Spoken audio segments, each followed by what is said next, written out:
Hello, my Teaserking family. How is everybody today?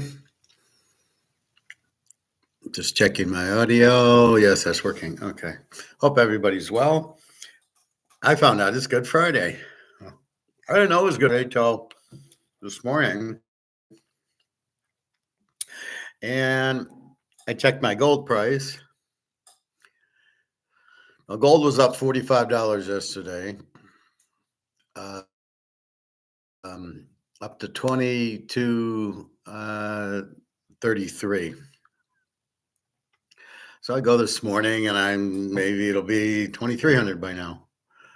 And it's just a line. And my first fear was, oh, we're going to get screwed. Okay. And then I Googled trading and it's Good Friday. The market's closed for Good Friday, which I still don't get because there's a China market, and a Europe market. So I'm surprised that the whole thing's closed for Good Friday, but maybe Comex is the whole U.S. I don't know. There's the whole world. So with that, 22.33 up $45 yesterday after going up $18 the day before.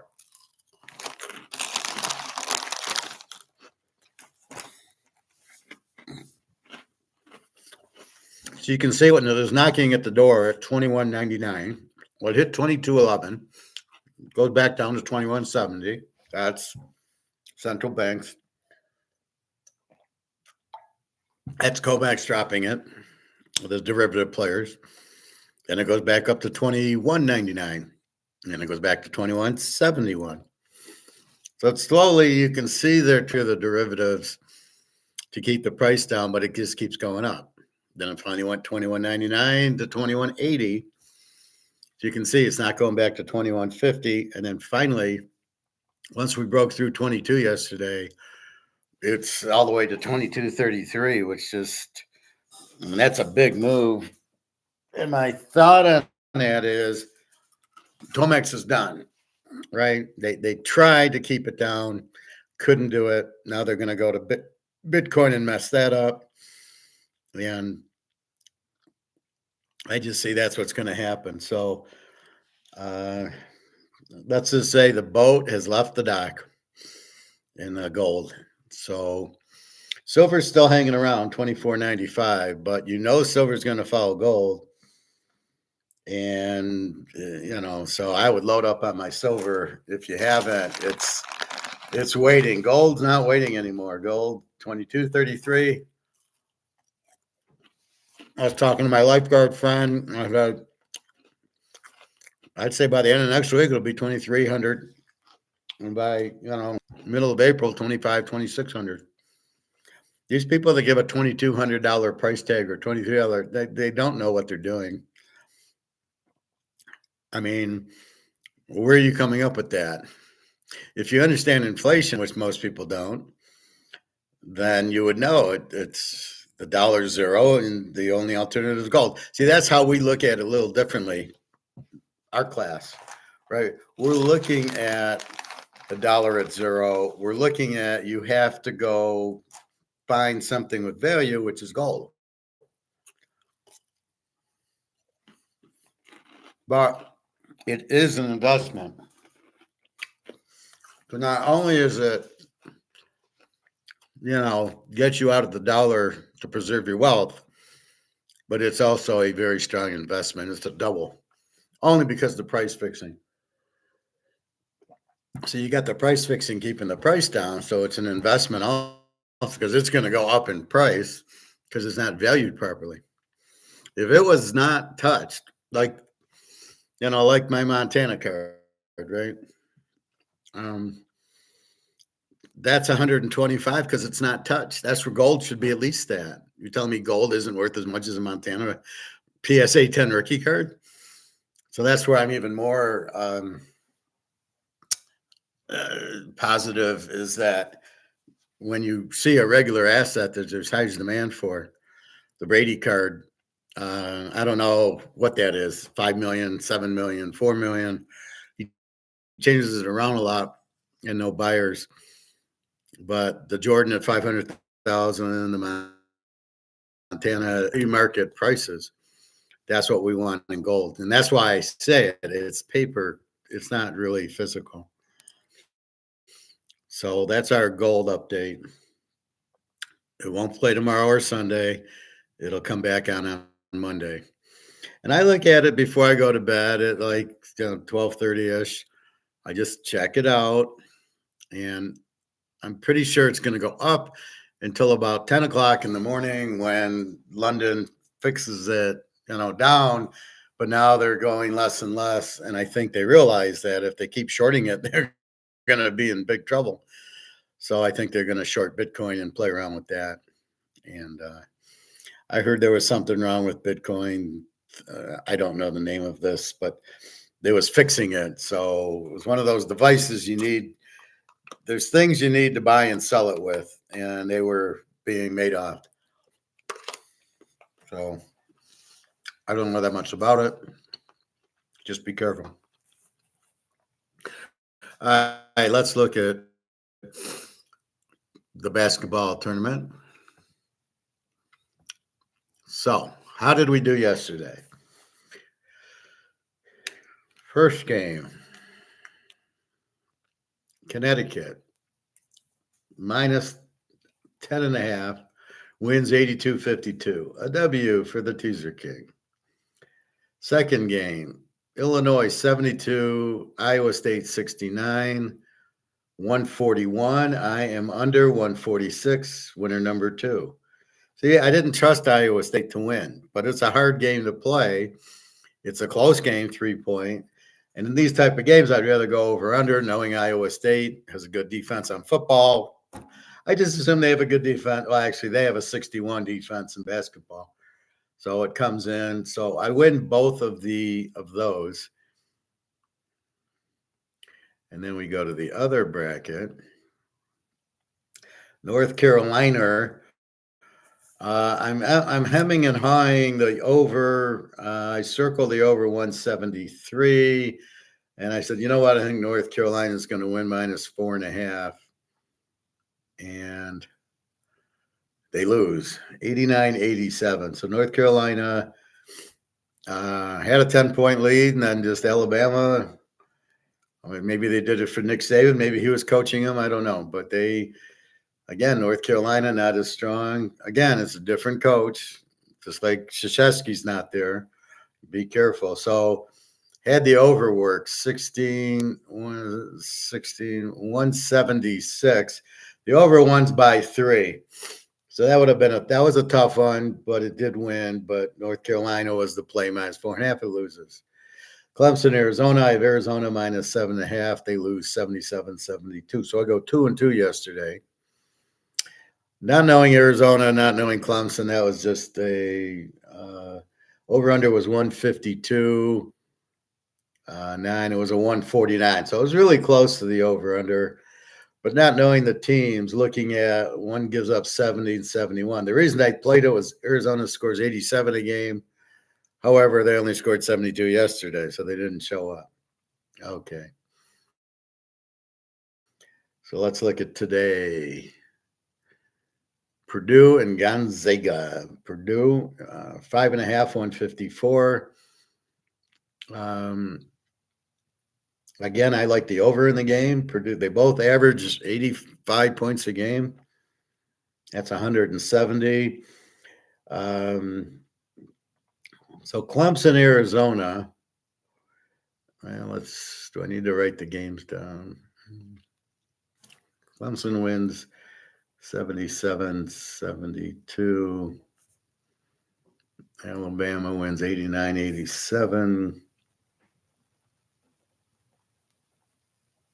You can see Alabama, which you would have thought would have been a high-scoring game. They averaged 90 points a game, and they scored 89 on North Carolina, who gives up 70. So it's hard to say which way is it going to go.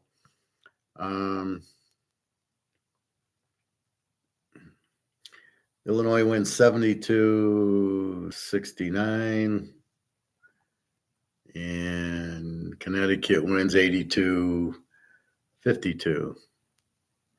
And really, this is the best team they played as a 5 seed, but it's even that is they beat Yale. I mean, they didn't, San Diego State beat a 12 seed, and they beat Yale, so they didn't win anybody. So really, we'll get Connecticut, Illinois. We'll see at this point. All right, so let's look at. We've got Houston and Duke. We've got Houston minus 4.5, 133. I'm going under with it. I got Houston giving up 57 a game and Duke 66. Duke averages 80. But Houston's defense looks really good. So I'm going to go and stay with the under. This is probably my lock of this round. Probably Connecticut was like a 15-star. Iowa State under, same thing. Houston, this will be the lock. Purdue, that's another lock. And that's it. The other two, I don't know anything about, but let's try to figure it out. So Houston, Duke, 133, low-scoring game. I think so. So again, 70 to 60s, 130. So we'll see where they get. Or 100 on A&M, but they beat Longwood. So they haven't really played anybody. Duke gave up 55 to James Madison, 47 to Vermont. I think this should be a low-scoring game, although it is a very low total compared to North Carolina. Alabama's 173, and Houston Duke's 133. So, not sure. NC State, Marquette. Marquette's laying 6.5. Over under 151. So again, you have teams that score in the 70s, give up in the 70s. If we look at Marquette, 158 with Colorado, and NC State, Oakland ended up a 152, but that was overtime, so it wasn't even that. So I'm going to go under with Marquette, but that's just a 5-unit play. So call the locks 20 units, and then call that's 5, and then Tennessee against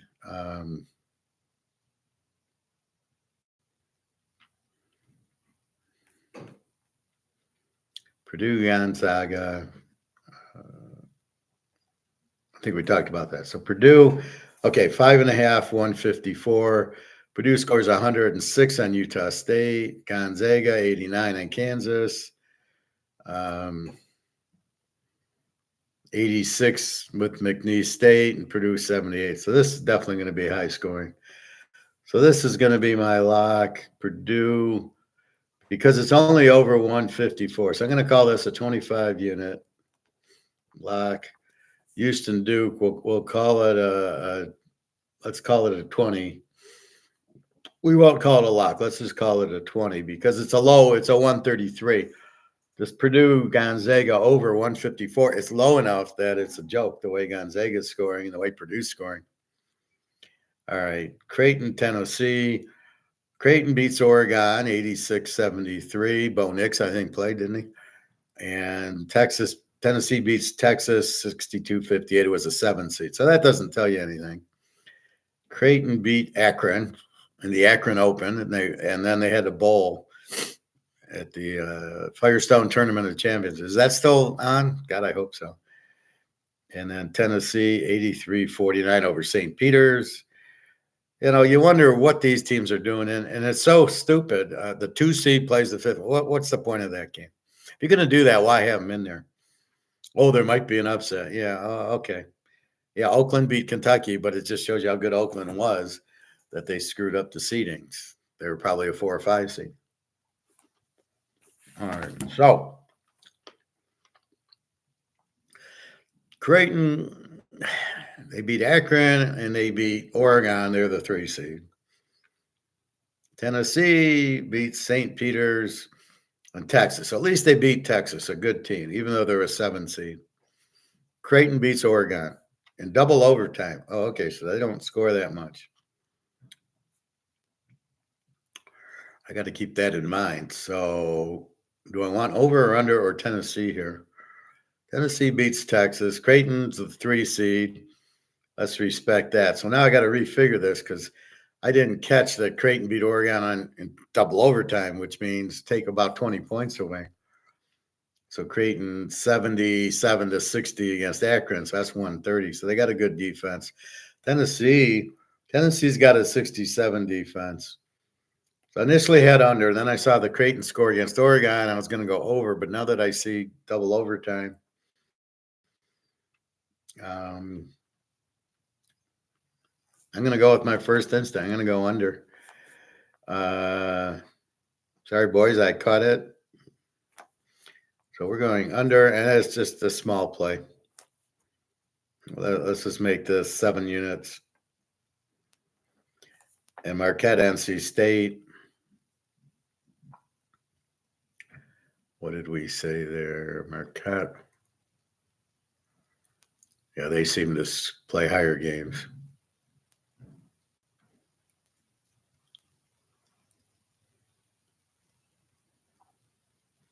Yeah, okay, so I'm going to go.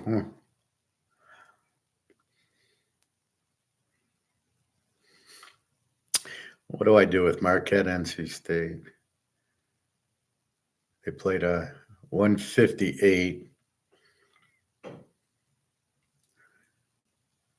They played a 140, so about 150. Yeah, I'm going to go under. Marquette seems to score. NC State. I don't know what it was at the end of a regulation with Oakland, but it wasn't. It was 87-3 after overtime. It was 79-73. I want Oakland. I think they would have beat Tennessee or Marquette.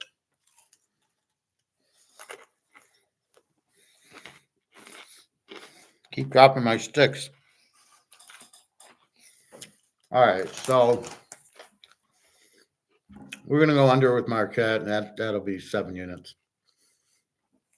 7 unit, Tennessee under, Marquette under, lock, 25 unit, Purdue, Gonzaga over, 20 unit, Houston, Duke. You can call it a lock, but it doesn't matter. It's 20 units. That's what we're going to bet on it.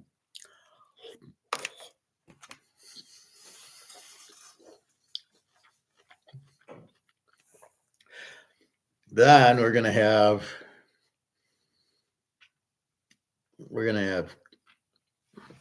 let's see, so Sundays, Connecticut and Illinois. Still not a great. Illinois is 3 seed. Well, yeah. I think a lot of these the 2 and the 3 seed get together. You just take the dog, the good defensive teams, and you maybe play the under.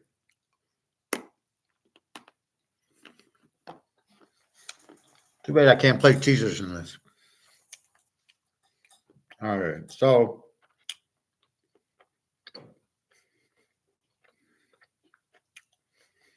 let me take a picture for Daria.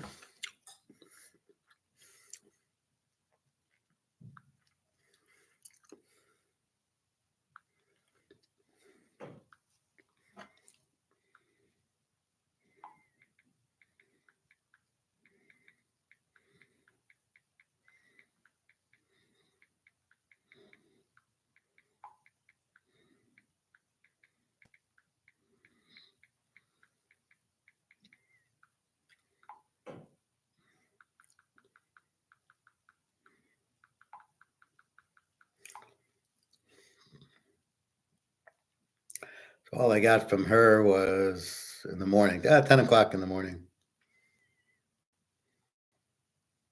Or was that yesterday? No, that was yesterday. I got today. And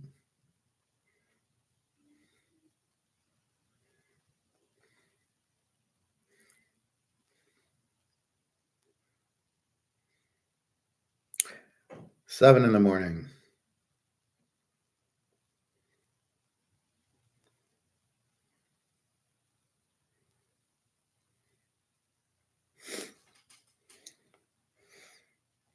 All right, so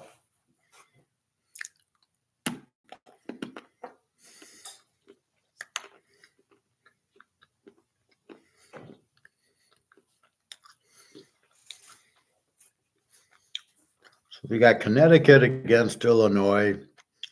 We're going to have Clemson against Alabama. Jesus. Now, this goes back to my point on we're not getting the best team.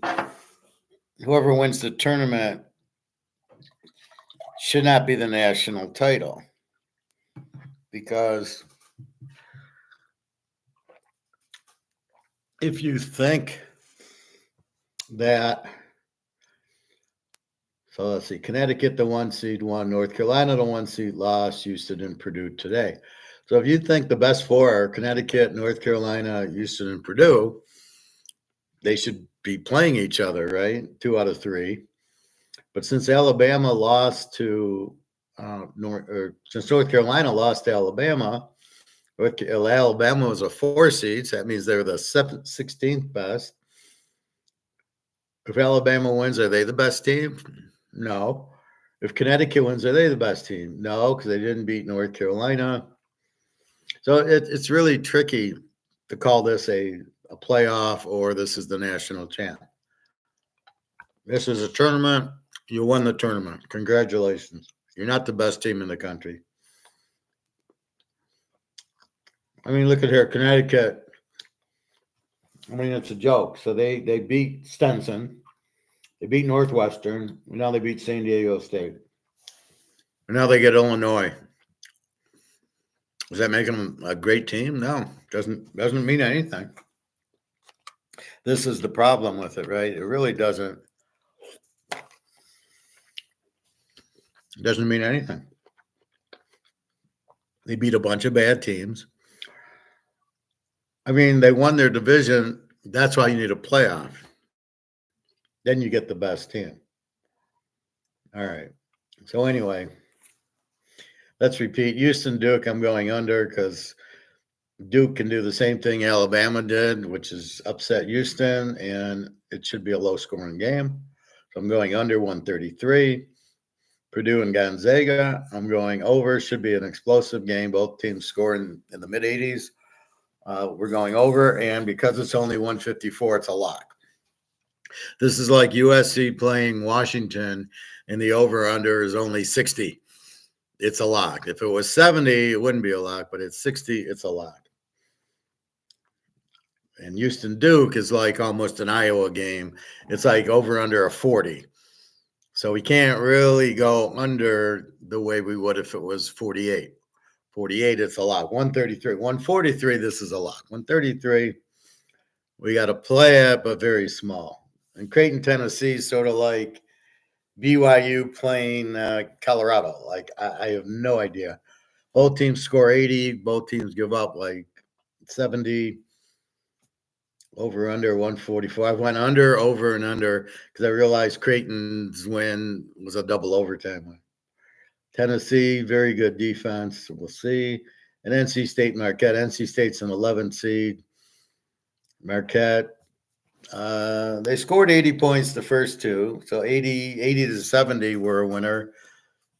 80 to 72 were a loser. So will NC State score? They didn't score 70 on Oakland in regulation.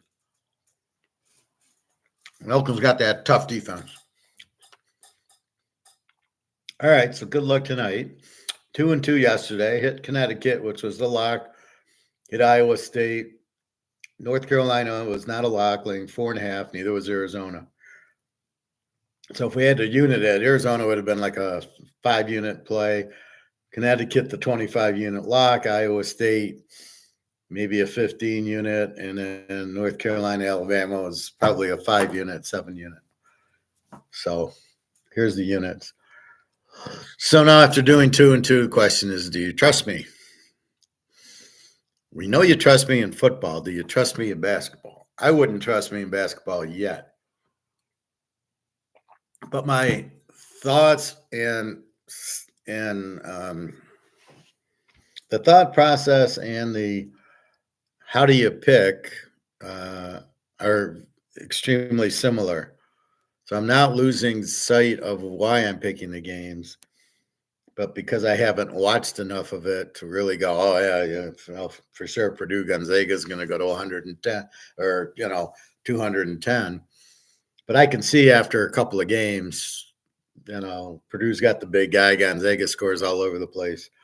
This certainly should be high scoring based on the type of team. So I'm going type of teams and defense. Again, the best defense tonight's Houston, 57, playing a Duke 66. I'm going under.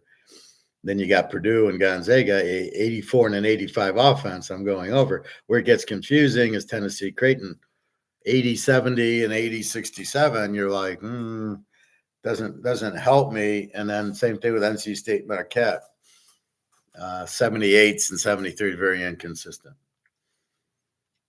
Okay. So that's college basketball.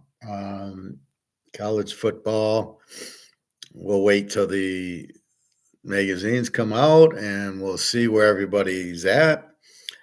Who got who? We know Gabriel's at Oklahoma. We know Van Dyke is at Wisconsin, which means Miami got somebody new. Oklahoma got somebody new. Oregon, no. We know who Oregon, Washington, Alabama, Ohio State, Michigan. Michigan gets a new coach, a new defensive coordinator, a new quarterback.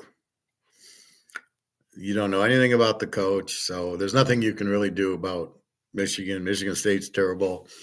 Ohio State, they bring in Chip Kelly. We'll have to see what he's up to.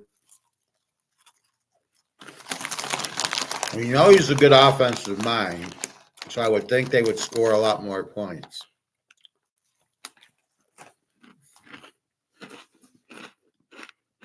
And I would say a lot more running.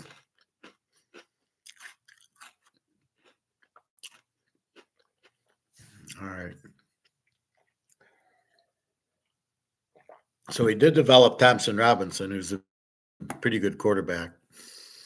So we'll see what they do at Ohio State. And this is why we need at least 3 weeks in college. LSU. Now we know they definitely have a good offensive mind with Brian Kelly and Chip Kelly. We know Oak State's got the great running back. I don't think he went pro or he's in the draft. That's Oak State, Kansas. We got to see who their new quarterback is. So the first thing is the coach. If he's there, you know what type of system you're on. Kansas, you know what you're getting. Kansas State, Oklahoma State, same coach. Oklahoma, same coach. Texas, I think, same coach. But now you got to realize, it really doesn't matter. Now they're in the SEC, Oklahoma, Texas. How, if anything, does it affect it? Not much. It's just you're going to have a different schedule. They'll be playing Ole Miss and Old Mississippi State instead of Oak State, Kansas, and Kansas State. They'll still play Oklahoma, Texas. And I like they'll be USC, UCLA. Oregon, Washington wasn't really a rivalry. Michigan, Ohio State. So we will see. But as the season goes, then I'll be shouting out about new quarterbacks. More so good ones than bad ones. I mean, we know Oogly Boogly is terrible. We know the guy from Washington State, Cam Ward's not very good. I'd like to see Van Dyke play better, but I'm afraid at Wisconsin, I don't know. It's a very defensive coach, Lou Fickell. So I'm surprised he went there. Should have went to Alabama or something where with the Washington offense would have been probably a lot smarter. Florida State, now their quarterback I don't think he'll play again. His foot was turned backwards. So I think he's like Mackenzie Milton from my guy from UCF, who was just superstar, but had that dangerous injury. So he could never get back. I don't know that he's going to come back either. That's a shame. He was a really good one too. What's his name? Florida State's quarterback. So you've got to take that into consideration, Bobby. I know Bobby wants to bet LSU every game, but he's got to take a step and see who the new quarterback is. They usually have good running backs and good receivers, and they usually have a killer defense. They always have speed, and they always have good cornerbacks, safeties, all the way back to Honey Badger and who's the other one? He's a bit older. I can't think of his name.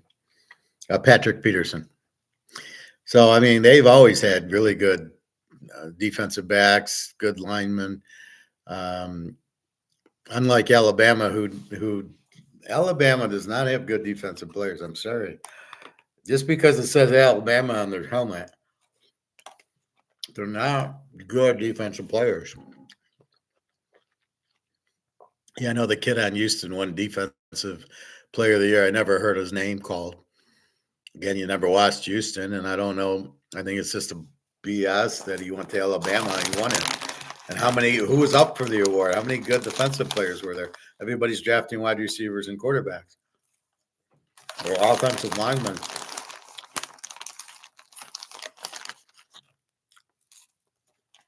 So, enjoyed basketball. Football, we're watching.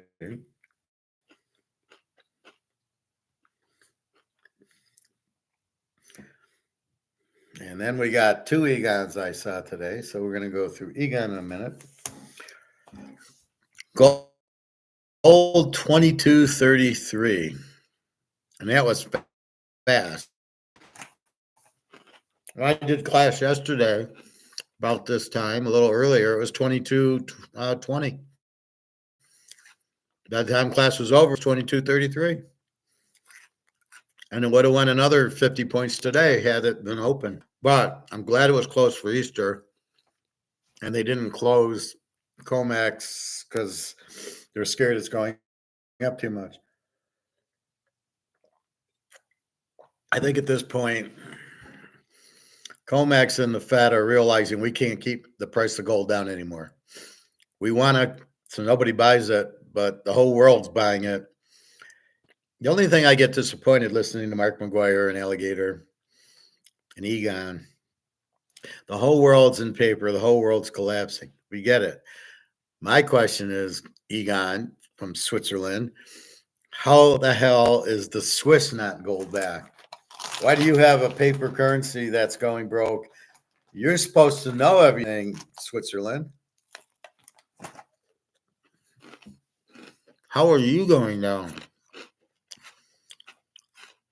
And it's unfortunate Biden's running the U.S. because he doesn't know what he's like the tank guy going around in circles.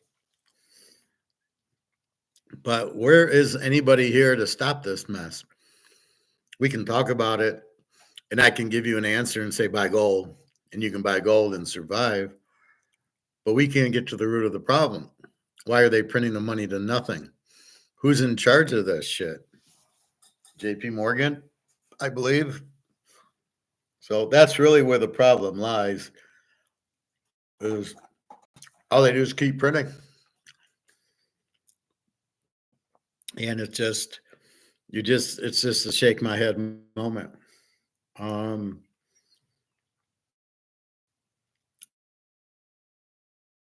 So I don't really get, if we know smoking cigarette, well, I don't want to go there. I'm afraid with the strikes, if we know eating, I don't know, eating fat is, I don't even want to say that. If we know eating really is splendid, why do we keep doing it? I mean, that's really the question, is if we know something's bad, why do we keep doing it? And yet we know printing money's no good, but we'll spend it. We don't want savings, we want spending. Spending, and it's not how you do it. You can't control people, and you can't control the markets. It's impossible.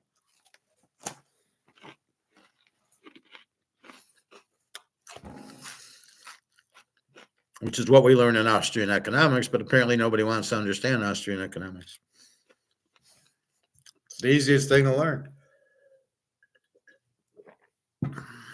So anyway, the gold boat is left the dock as the silver boat is. So I would suggest you get on that boat right now. There's no time left. If you don't have money, use your credit card, buy a couple ounces, buy a bunch of silver, and you owe on your credit card. Who cares? You're paying back in paper dollars anyway. So we will see. So let's take a listen to Egon. So basically, it's the same with Egon. He keeps saying he's not a gold bug. I don't really know what a gold bug is. Somebody who likes gold. Well, he sure talks about it a lot. Well, I don't really love it, but it's the only escape from the paper. Okay, am I a sports card bug? Well, I don't know what that means. I collect. Am I a gold bug? I don't know what that means, but I collect gold. I don't stack. I collect. I hate that term, stacking. What is that? Oh, let's hear what Egon says. It's a quick build. How do you see the importance of all of these fundamental drivers? How would you list the top drivers for gold at the moment? Well, there's so many drivers depending on the era we're in. Gold can go up in inflation, can go up in deflation. Over time, this is a very, very easy investment to understand and to analyze, because over time, you can go back thousands of years. No single currency has ever survived while gold has maintained its purchasing power for several thousand years. And that basically is the answer to your question. So that's number one. Whatever money is created by leaders of countries or central banks, that money in the end is always destroyed, because every country in the world is living above its means once it gets over a threshold, when all of a sudden the illusions of grandeur, they don't last anymore, but the grandeur doesn't last. Okay, so Egon's a little slow in that area. Why has gold always survived? Because you can't print it. So a certain amount comes out of the ground. Everybody loves it, but you can't overproduce it and you can't print it. So there's only so much. That's why it survived. It's highly demanded, but very low supply. That's your key to everything in life, right?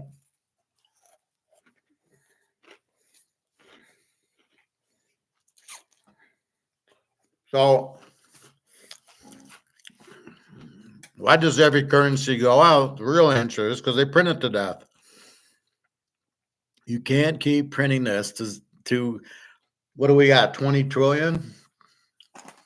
What did I say? I mean, it's 20,781,000. Gold's 250,000 tons. This gets printed to zero because they keep printing it, because they end up, think about it, you're in charge of it. And nobody can really tell you not to do it. So you print, you put it in your pocket, and you give it to your friends and family. And I'll print you 1 million. Here you go. Here you go. So I keep printing it and printing it and printing it. I don't know what number is the breaking point. Is 1 trillion? That's it. I better stop. Is it 10? Apparently it's 20.7 and it's still going. This is the problem.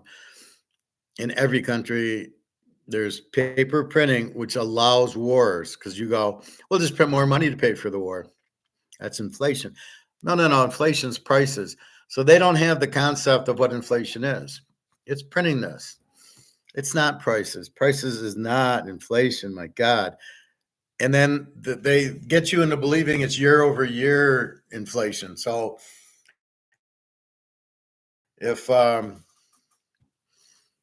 Canadian club hasn't seen class in a while, if this is $50 last year and it's $50 this year, there's no inflation. And if it's $50, if it was $50, it was $25 the year before, and it went up to 50 last year, and now it's still 50. Did inflation stop? Used to be 25. No, that's what they're missing. It's you got to go back more than a year to get what is the base price of this. Plus, The real missing piece is how much is this worth? You're tracking gold 22.33 now. What's the value of this? They don't tell you that. You don't know. You just know, compared to the euro, it's 92 cents, which is bullshit totally. What's the value of the dollar? You have no idea. You can tell what the dollar buys, which is not a lot. I just spent $50. I got mouthwash, toothpaste, this honeydew thing. I got some dark chocolate that was on sale. I got my pita bread because I'm eating that too fast. And I got some lettuce and some broccoli. And the broccoli was expensive. It was $2.99 now. It was like $4 for a little head of broccoli, or not a head, but I got the stalk. It was $46, and the most expensive thing was the mouthwash. Was $8 for mouthwash. But I'll tell you, I haven't had a cavity since I've been using it for like the last 10 years. I was at a gym, and they put that out there for you, so you could rinse with mouthwash after your workout. It's pretty neat. And then I started buying it at home, and instead of flossing, just rinse real hard with that. I do it in the morning and at night, and I haven't had a cavity, and my teeth are perfect right now. So anyway, but how you feel you can measure inflation when you're still printing money? That's impossible. So you can't look at prices as inflation. I don't know. That's Keynesian, I believe, and they don't care. They just want you to keep printing the money. So they can't put two and two together that realize printing the money is the inflation. That's why interest rates won't save it. And that's why we're all screwed. And that's why it all goes to zero, because they always print and it always goes to zero, because you can't print. Because in the real thing, over printing the values, right? To keep something worth value, it's got to be low.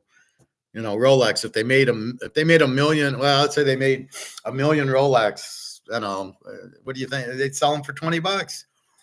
They couldn't get them for that, but because they're limited, and they're collectible, they can get 30, 40,000 for a watch. Not my thing, but okay. I can get a Mahomes. Why do you think this Mahomes card says 50 on it? Why would it say 50? Because they know it's worth more. It's a subset card. The regular card's probably worth $2, but because there's only 50, it's got a bigger value. Why? Well, that proves my point, right? Then we got Barry Bonds. There's Barry, beautiful card, and it's only 100. Well, why are they numbering them? Why would they number them? What would be the point? Because they're limited and they're worth more. So then let's carry this. Is this limited and worth more? No. Now, when I went to the gold store the other day, he's telling me about collectible nickels or quarter, whatever he was talking about. I didn't listen to him. I don't care. So he's talking about, well, this is a very rare. Most of these were made out of steel or copper or whatever. And so it's worth like 20 grand. It was a penny or a nickel or a quarter, whatever. And I said, well, that just goes to show you something very, very limited has a big value. And on the reverse, something that's not very limited has a small value, aka this. This has no value. Then we're talking about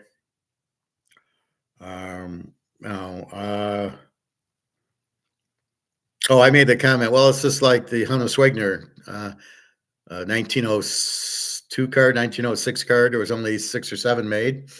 It was a PSA 2, and it gets like $5 million. Well, it was the same thing. I mean, if they only made a few of them, look at the value. That's my point. That's why the Jordan PSA 10's 500,000 and the Montana PSA 10, because there's very few of these cards that are PSA 10, because Topps screwed up with the quality control and the centering was all off. So most of these cards are off center. So it goes to show you that's why gold has stood 5,000 years, because you can't print it. You can't fake it. It comes out of the earth, and yeah, there's a little bit more each year, but it's nothing. It's like going, the Mahomes card's 50. So here's gold going from 50. Oh, now it's a 53 count. We found 3 more. It's a 53 count. I mean, that's gold, right? They get a little out of the ground, a little bit more out of the ground, but you're not printing it. And that's why it's heavily guarded. And that's what Africa's doing. They're keeping their gold. So in Africa now, Russia is gone and backing Africa, and France is getting out of there. So the tide's changing. All right. And countries are then running out of money and starting to print money, running deficits, and then high debts, and then the currency is debased, and then in the end, the currency becomes worthless. Since 1700, there are 500 currencies in the world have become extinct, most of them through hyperinflation. So it's all because you print too much. So if we know that they print too much is going to ruin the dollar, why do we keep printing too much? Why do we keep going through the same exercise? Let's see, if I have chocolate cake, I'm going to gain weight, and I'm going to be sick. I'm going to, have trouble. And that's the point. It's if 500 currencies have went out because they overprint, you can call it hyperinflation. It's not hyperinflation. It's you printed it to death. I mean, let's keep it simple. This is Austrian economics. You printed more, you keep printing and printing and printing, you kill the value of anything, right? If you eat chocolate cake every day, you're going to probably get fat. You're going to get sick. You'll be in big trouble. So that's just common sense. You've got to keep things fairly scarce, right? That's why a good woman's hard to find, because she's very scarce. All right, let's go. That is the answer. So easy, really. When you look at gold, we don't look at it as an investment. We look at it as wealth preservation. I think it is an investment because in relation to certainly cash, it outperforms cash dramatically. Every cash that has existed, every money that has existed has gone to zero. So from that point of view, it's easy. There are times when other assets outperform gold. But right now, I think gold is at the point when it's just not going to be just wealth preservation. It's going to be a major wealth enhancement also, because there will be major moves away from other asset classes. So number one is that what drives gold is the destruction of paper money. Since you know that governments and central banks will continue to do that forever, since they've done it for thousands of years, that's why it's so easy to hold gold. Gold has periods when for a long time when it goes sideways. We take from 71 when it was fixed until 71, of course, when we had the gold standard, and it was at $35. As we know, that it went to in 1980 to 850 from 35, and then because of that very quick move, it corrected for 20 years and came down. Okay, so again, he doesn't understand. The reason gold went up is because they let it go, and the reason it went down is because Comex interrupted and price fixed it. Who in the right mind does he think sold it? Nobody is selling gold, I guarantee it.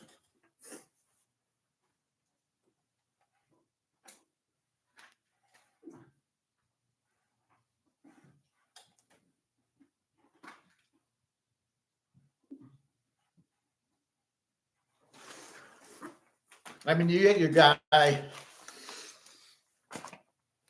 your guy who sells an ounce at a store, right? But really, that doesn't really make the price go down. So the price went down because of Comex, not because it adjusted.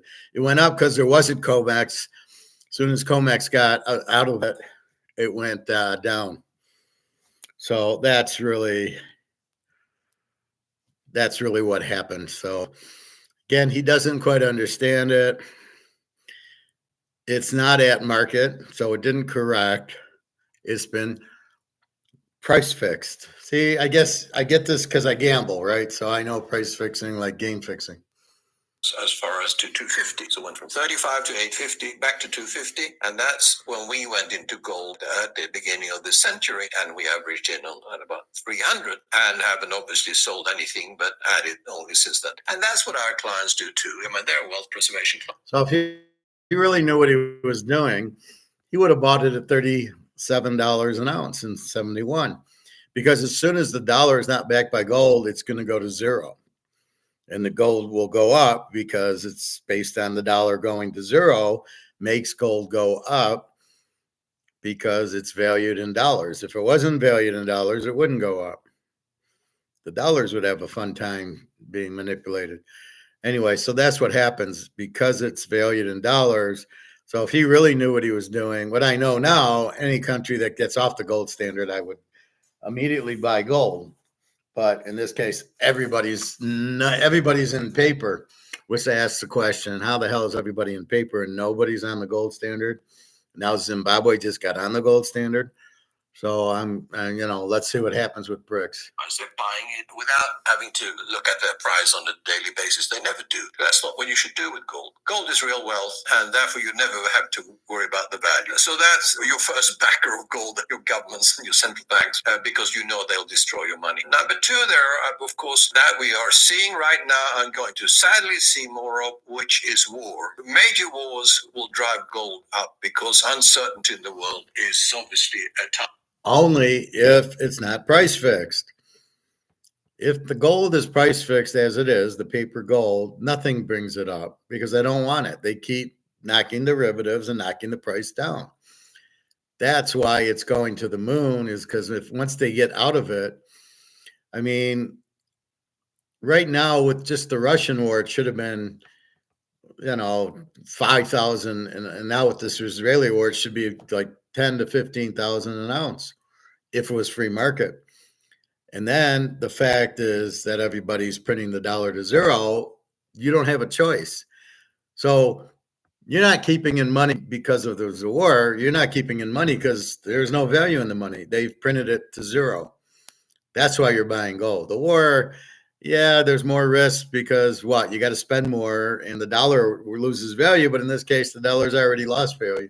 So that last comment doesn't make sense. When people acquire gold, in a matter of the safety. And so if you combine that now with the third factor, which is, of course, the deficits and the increase in debt. You just take U.S. federal debt when Reagan became president, it was just getting up to 1 trillion. And now you're talking about 34 trillion. And, just at the beginning of this century, it was 5 trillion. So we've gone from 5 trillion to 34 trillion.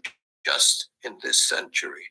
These figures is just unbelievable. And, it means, of course, that the world is bankrupt and the U.S. is more bankrupt than any other country. Of course, no one is ever going to. But it all comes back to the dollar being printed to zero. So all these conclusions are answered by you're printing the dollar to zero. You've printed 20.7 trillion. So that leads to debt. It leads to deficit. It leads to war, whatever. At the end of the day, you printed $20.7 trillion. There's no value left. So you can go here, there, and everywhere. It doesn't matter. If you print 20 points, see the wars, you print money to pay for it. And the debt, well, that's just bad. Why do you have a debt? Who are you borrowing from? And if you had good money, you wouldn't borrow. If you had gold, you'd never borrow. And then the deficits, again, if the government's too big, it costs a lot of money to have the government. And it's more than they're getting that they can get in for these silly taxes that we shouldn't be paying. So I don't know. I think there should just be a sales tax. That way, when you spend your money, but when you make it, you shouldn't be taxed because it's really not income. You're performing a task for them. So if I hire you to mow the lawn and we agree on $25 to mow my lawn, and I'm just going to give you dollars instead of coconuts. I could give you $25 worth of coconuts if you like coconuts or meat, hamburger meat, let's say, and you would take that and there'd be no tax on it. But because it's dollar, then there's a tax on it if you declare it. But that's why a lot of people do it off the books. They don't have to pay the taxes. That's why if you tax sales, then You don't have to worry about the cheating, which is why I think they want digital dollars so you can track every transaction, but it's such bullshit anyway. You pay the money. And, I have, of course, written about and worried about a lot the derivatives outstanding, officially. BIS, who keeps the statistics, Bank of International Settlement in Basel, they stated to be just under 700 trillion. I think that's nonsense. I think, it was double 10 years ago. They just halved the figure. I think they took out the other side, which is of course wrong, because you can't, if a counterparty fails, gross risk remains risk because nobody pays on the other side. So it should be the gross amount. So it's over a quadrillion. And, if you include shadow banking, etc., I think, and that is not recorded, nobody knows what it is, because there are so many bets on bets through hedge funds and finance companies outside the financial system. So it could easily be several quadrillion. And that's going to fail. And that initially, central banks will help and governments and create debt out of that. But, banks will fail, central banks will fail, and countries will fail. And that's what I see in the next few years. So the debts and deficits, that there is no solution to that. And even, of course, we talk about the Western world, especially the US as being a leader, the debt king, if you want. But you look at China's debt picture also. That looks pretty grim too. So, and China is not going to solve that easily. The only advantage China has is that it's mainly a domestic debt. So they're not borrowing from the rest of the world like the US is by all these dollars that have been created, petrodollars, etc., around the world. So therefore, China will deal with it internally, but China is going to suffer dramatically. As you know, the massive property speculation, for example, with empty properties in China. The interesting thing is now that you're getting all over the Western world also empty properties. Office properties in most countries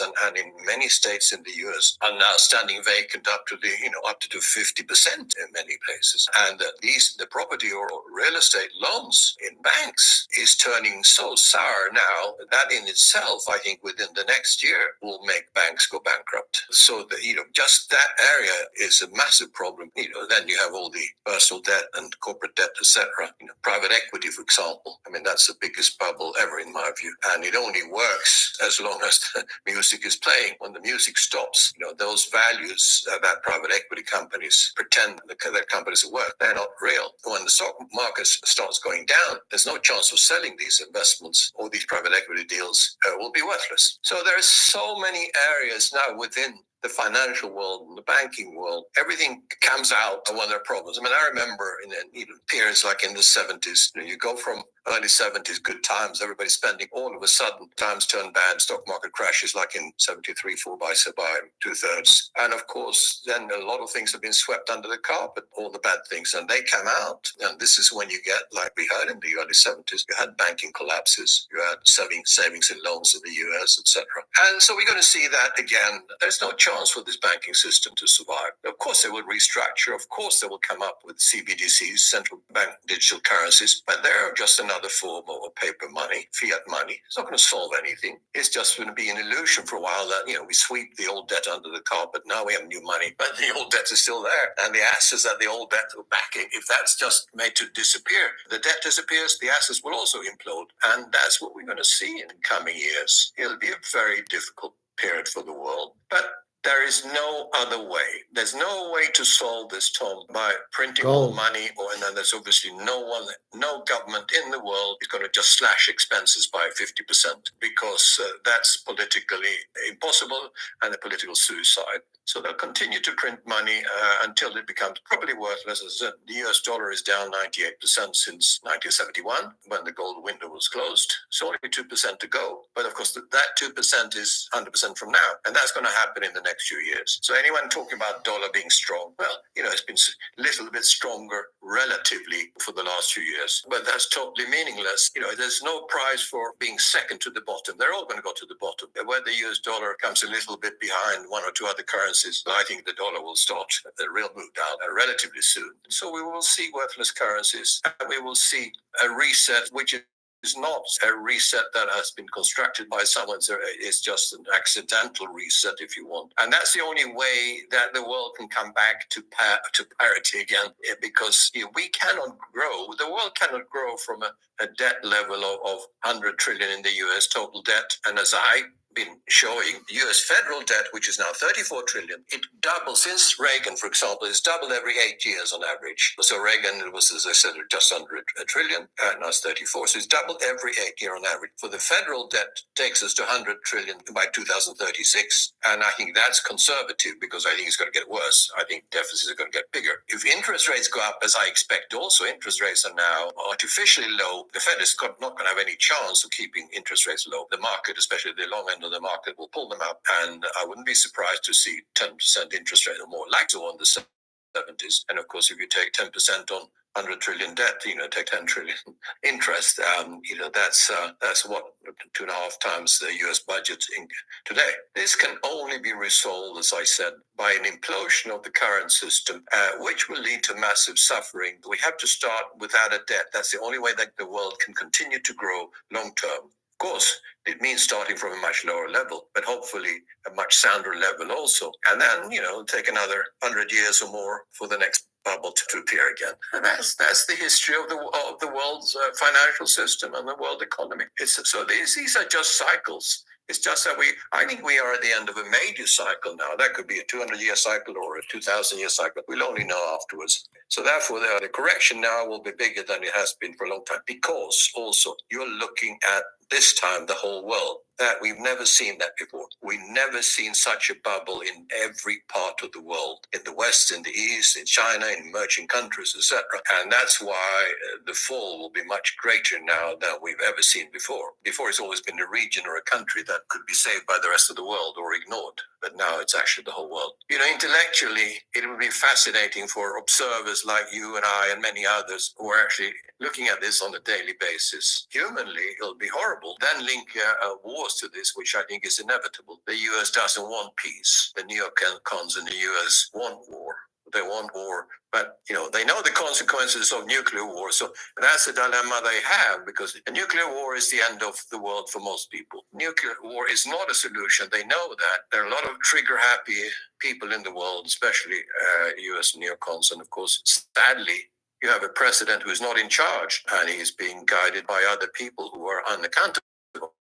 And that makes the situation for the world much less secure than it should be. That was the long answer to your question about gold. All these factors will drive gold. And then, of course, you have the BRICS countries, and they will continue to invest in gold like we're seeing now. And then also, as I have been writing about, I think that central banks, especially since the US decided to freeze or confiscate their Russian assets, central banks will no longer hold their reserve assets in dollars. That's absolutely certain. They can't shift overnight. We're seeing a gradual shift already, especially in the BRICS countries. So it means that dollar will not be a reserve asset anymore, and it will take some time. And the only obvious alternative to a dollar is gold, of course. Central banks are going to hold gold as the reserve asset. So there'll be major shift into gold from central banks, from the BRICS countries, and because of all the problems that I've outlined, also normal investors, funds, etc., will go into gold.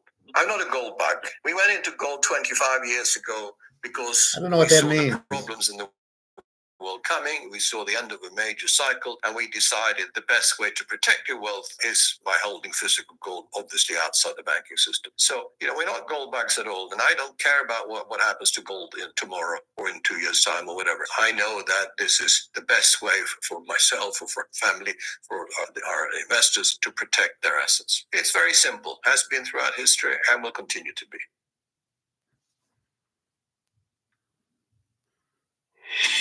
So, to me, it's like somebody, as I said, let's go to the cake example. So I eat cake and I gain weight. I eat more cake and I gain weight, and I get sick and I eat more cake. And then I start dieting again. And I have my avocados and I have my veggies and my meat and my chicken, and I try to eat healthier. And then I lose weight and my blood pressure goes down and my diabetes goes away. And that's sort of what happens. And then what do? Then you start eating again, which is what's happening to me. I'm like, okay, everything's good. Now let's have an ice cream. Let's have a donut. And then I got to catch myself, and I go, through one of my not eatings, which I just went through yesterday. and you just keep, it's a cycle that keeps repeating because you look good, you feel good, you got everything down. So therefore I can eat more cake. And then you eat the cake and then you get a little heavy.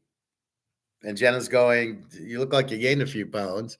And so you don't want that. So then you go back and do things to get the weight back down. And that's really the key to it. So that's what the difference is with money. It's not as easy because you've got somebody controlling if you got a gold standard or you don't have a gold standard. So if you keep going with the paper standards and keep using paper instead of gold, you're going to keep running into this is the cake, and you're going to keep overprinting and eventually it blows up. And that's the problem with the dollar. But so you won't go back to, you don't go from gold to the dollar and gold to the dollar. So that was kind of but it's kind of the example is they choose printing dollars instead of choose just staying on the gold. And then people, military people want to make more sales. So they want to sell stuff. So they then go ahead and they start printing money to pay for military. So all the military always seems to get involved with it, which creates a war, which means you need more money because gold, you only have, it's gold back. Let's say you can only, let's say there's 20,000 tons. So let's say you printed 20,000 tons worth of dollars and that's all you can print. But I want to go to war and I need more money. Okay, so we'll print more. We need to print more. So let's get off the gold standard so we can print more to go to war. Why do you go into war? You got 200,000 tons of gold. What are you going to war for? You don't need to go to war. What do you need to go to war for? It's so stupid. So that's really the problem is you eventually need fiat printing. You basically need to print money. If you have, let's say, a different money, one money for the country and one money for the military, due to the competition, it'll always go to the money for the country because that'll be gold back and the military money won't be. And that'll always go to zero and nobody will choose it because everybody would rather have gold. So even though in the U.S. Constitution, the only money is gold and silver, there should be no central bank, no fiat currency, they still didn't listen to the Constitution. They knew what they were talking about. They had seen the Romans and they had saw France and Spain. And they said the only way you can survive is to have gold and not print your money to a million and not have a central bank who's in charge of it. You can't have a central bank because there's no it becomes a monopoly. And you can't have any monopolies, especially when it comes to money. People should be able to choose it just like you choose, golf balls, right? There's boom, boom, boom, Titleist and all the others. And that's how money should be. There shouldn't be one bank. There should be 4 or 5 banks. Let them compete. So let's use Adam Smith, free market competition. And then you're going to choose, you know what, this JP Morgan money that they're printing, they printed too much of it. I'm going to go to the Wells Fargo money. They don't print as much. It's worth more. That's really what you need is it be done by the government, except for the military, and they need to be in charge of taxes, free trade, and the gold standard. That's what the government should do. 4 things. That's it. Nothing. What I got? Lower taxes, low government spending, gold standard, free trade, and a constitution or a rule book. So the government needs to keep the taxes low, keep the free trade, and keep a budget and a gold standard and not have all this. How many departments do we have in the government? Oh my, I'm looking for work, right? I never heard of these companies. The next thing, they're federal contractor. There's a federal. I mean, there's like 20 federal contractors needing a senior financial analyst. I never heard their names at all. So keep that in mind. So that's the thing. So you always want competition for everything. You want to choose which restaurant, which casino, which girl. Everything needs to be competition. If the girls compete, what do? They have a certain look and a certain they wear makeup and clothes, so they compete. You know, I had a girlfriend and she wore one of those nylon things that you can see through, and I go, "What are you wearing that for?" And she says, "Well, when I go out," she was from Ukraine. She says, "When I go out, I want people to look at me, just look, not touch, but I want them to look at me so I know I'm still pretty." I mean, this is, and I said, "Don't worry, you're very pretty." But I mean, that was her idea. So she's competing. She wants to still look good. Do I still look good? Anyway, um, so that's what the idea is. And we keep going back to eating the chocolate cake. The difference is we can skip eating the cake and eat carrots, where um, you can't really go back and forth. You either come out with the dollar or you have the gold standard.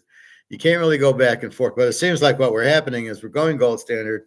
Now we're going to the dollar. We've gained too much weight, and our only option is really to go back to back to the gold standard. That's the only way that the world survives, is to do it. But the bump in the road is it's BRICS that's doing it, not the U.S. and England. It's Russia, China, India. It's South Africa. It's Brazil. It's uh, Saudi Arabia and Dubai. All the oil countries. They're the ones saying, "You know what? This is how we save the world. We'll have gold-backed currency." That's why it'll work, and that's why that's our next place to visit is going to be BRICS, to see how we can buy the BRICS gold-backed currency. Because at the end of the day, I do not want to sell my $20,000 an ounce gold ounce and get 20,000 of this crap. I don't want this. That's why I'm out of it, right? So as this goes to zero, what do I sell my gold for? That's why I've been buying tenth of an ounce and quarter of an ounce. I got a ton of it because I don't want to sell an ounce until this is gone and I can get a BRICS gold backed currency, something backed in gold. Then I can use it if I need to pay bills or whatever, eat. But I don't want to. I want to get. I don't want to get this back. This is done. We're out of it. We're off the Titanic. So as I say, we've gotten off the Titanic and we got the gold. The last thing we want to do is get out of the gold boat and we'll go back onto the Titanic. We don't want the boat's sinking. We don't want anything to do with it. All right, here's another Egon. This one here. I started watching it. I haven't watched the whole thing. I got back from swim. I had to stop at the grocery store, and then I see this is out there, and I'm just going to go to some of the key points. It's a lot of what he always says. It's the gold. It's exponential. The dollar is going to, you can only say it so many ways.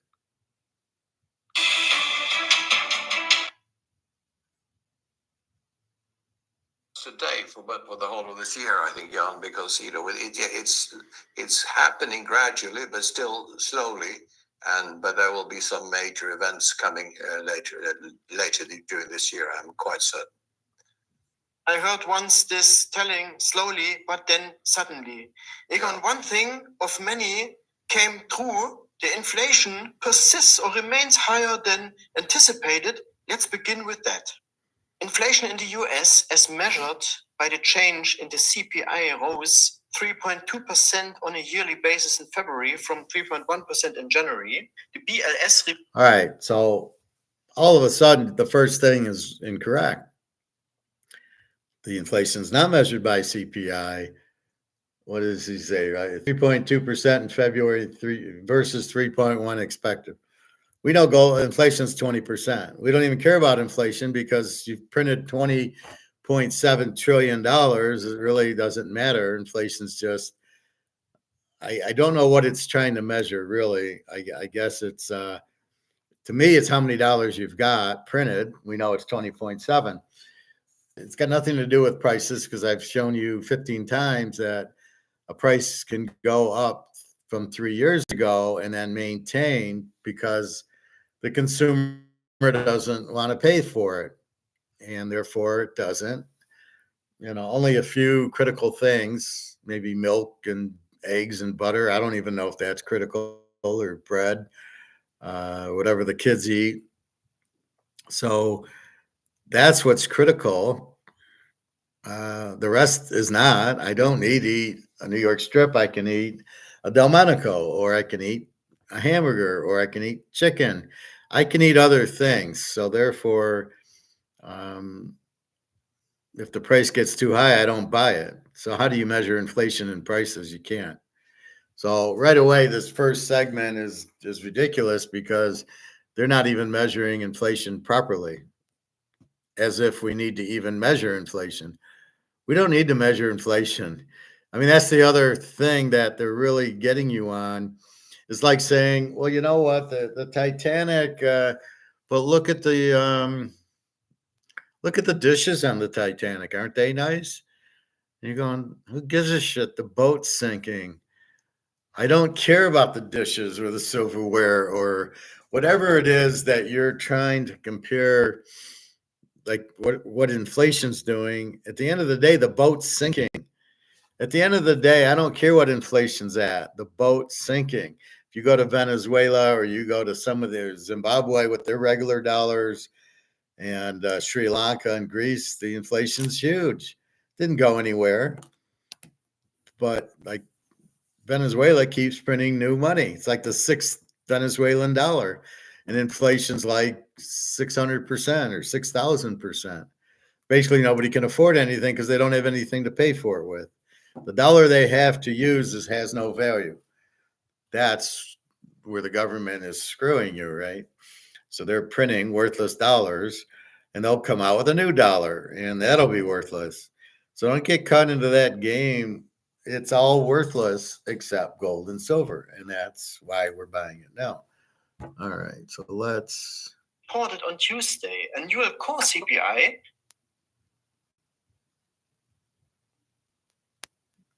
under 2. They said they wanted up to 2, and then he went up a lot higher than 2, up to 7-8% in most countries or more.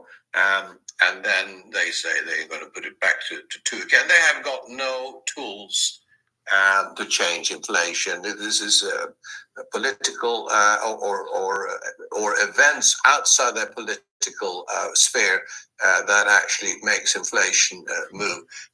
The interest rates have a very only nominal effect on inflation. So they think now it's going down to 2% again. Of course, it isn't. My strong view is that inflation will remain high on a global basis, together with interest rates.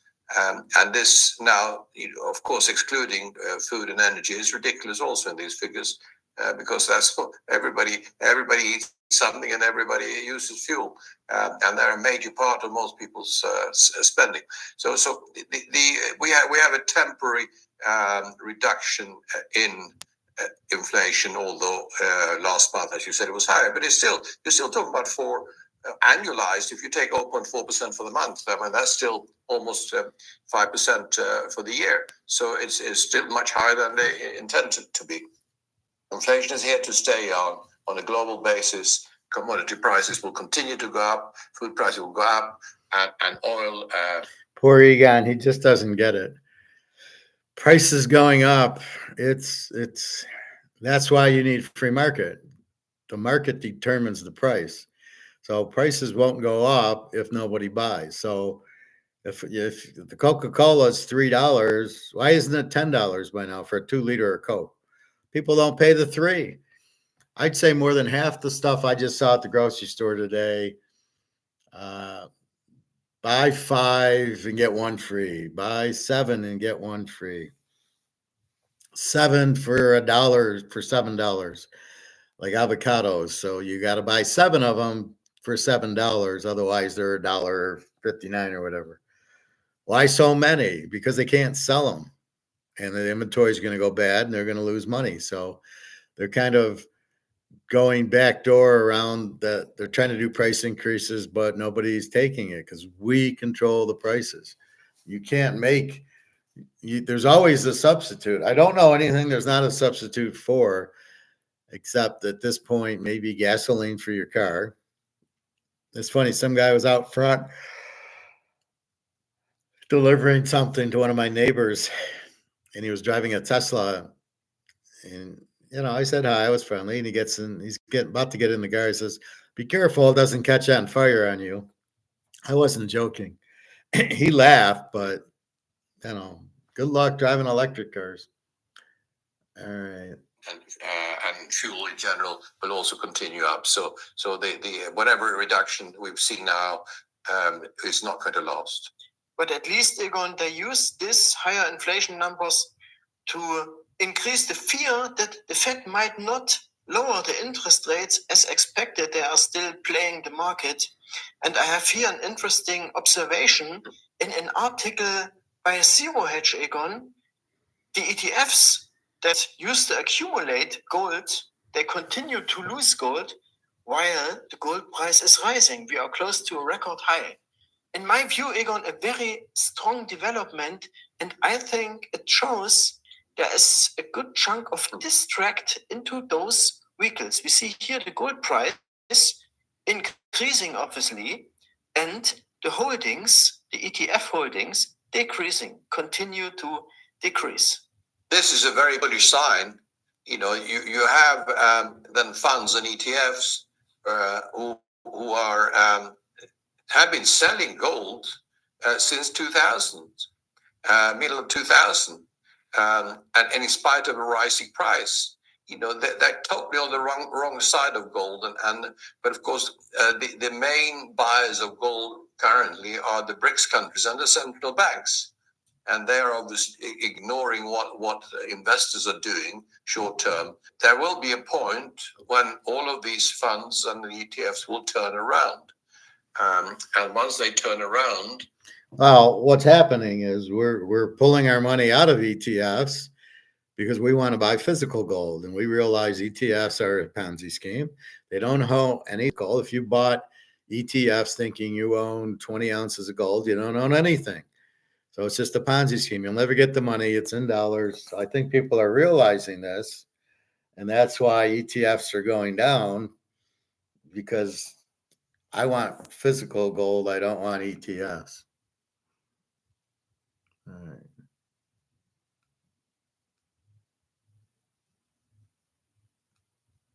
buying it, except for, as I said, BRICS and the central banks. That's an extremely bullish sign.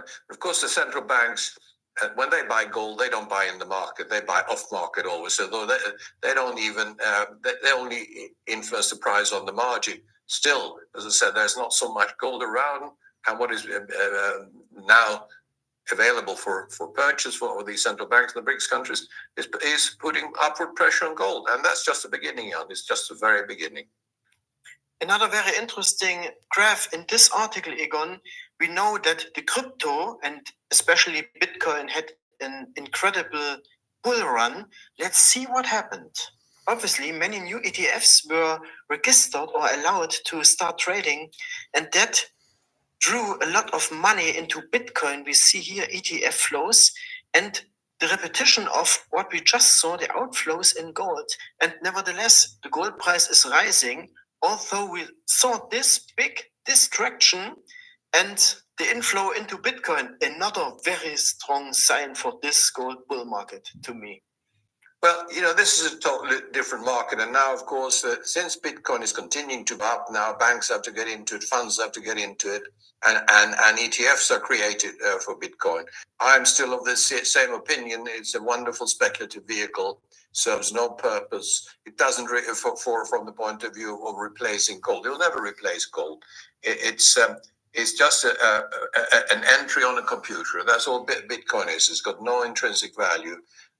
Gold has intrinsic value, and remember, half of gold production has gone into jewelry. and some goes into industrial. So, you know, we have the history of gold. So also, which is 5,000 years old against 14 years of Bitcoin. Bitcoin, you know, fantastic for the people who invested in Bitcoin, made a lot of money. My target is still, it could be $1 million or it could be zero, because what central banks decide to do. And therefore, it's not a good investment, and it's a high risk, and it's incredibly volatile, not suitable at all as money or as a replacement for gold. So good luck to the speculators, and I hope they make a lot of money, and I hope also that they get out at the right time. But anyway, it's nothing to do with wealth conservation, as we've always been saying. Yeah. At least some competition for fiat money, but the litmus test still has to come when there is a hack or a big blackout. We will see what happens then. The gold you have, the real gold, is something completely different.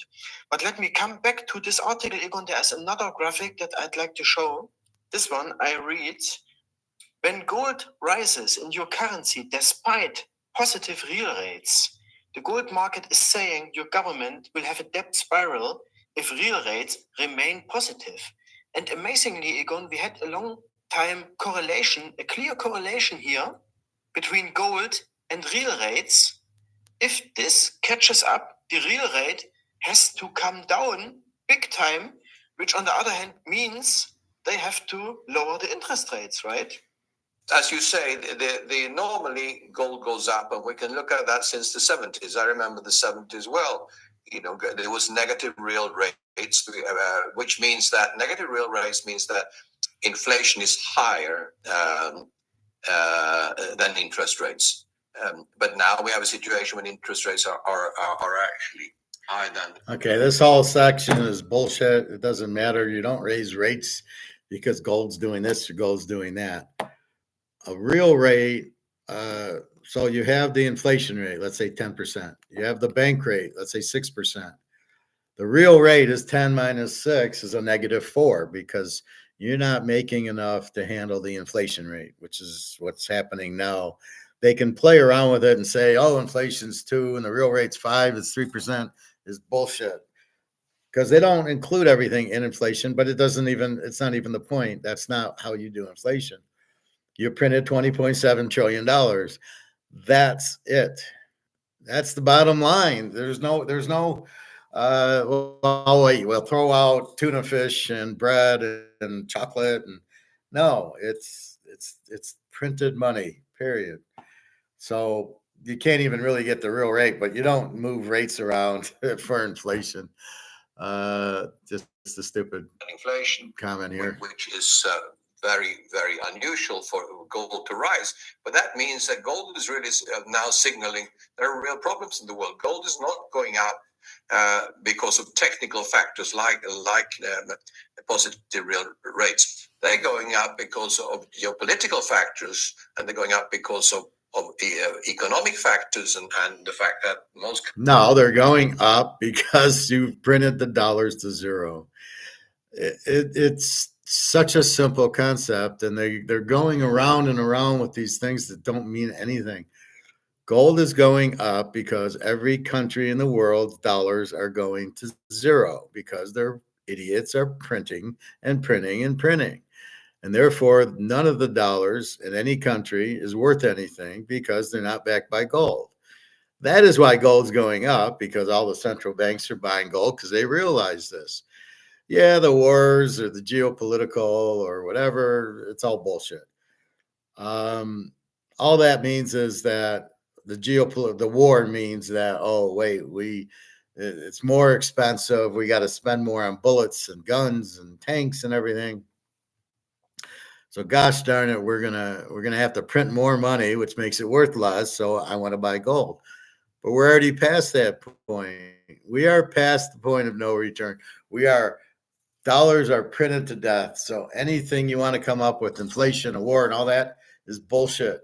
You've printed $27 trillion. You've ruined the value of the dollar. I don't know where he gets 99 and there's 50 cents left. It's gone. It's absolutely worthless. And the only thing left is the gold. So everybody's running to gold as they realize the dollar's worthless. And it's everywhere. It's It's Germany, it's Switzerland, it's the UK, it's all of Africa, it's Asia, it's China, it's Russia. It doesn't matter. They're all using dollars. Nobody's gold back. What the hell is going on here?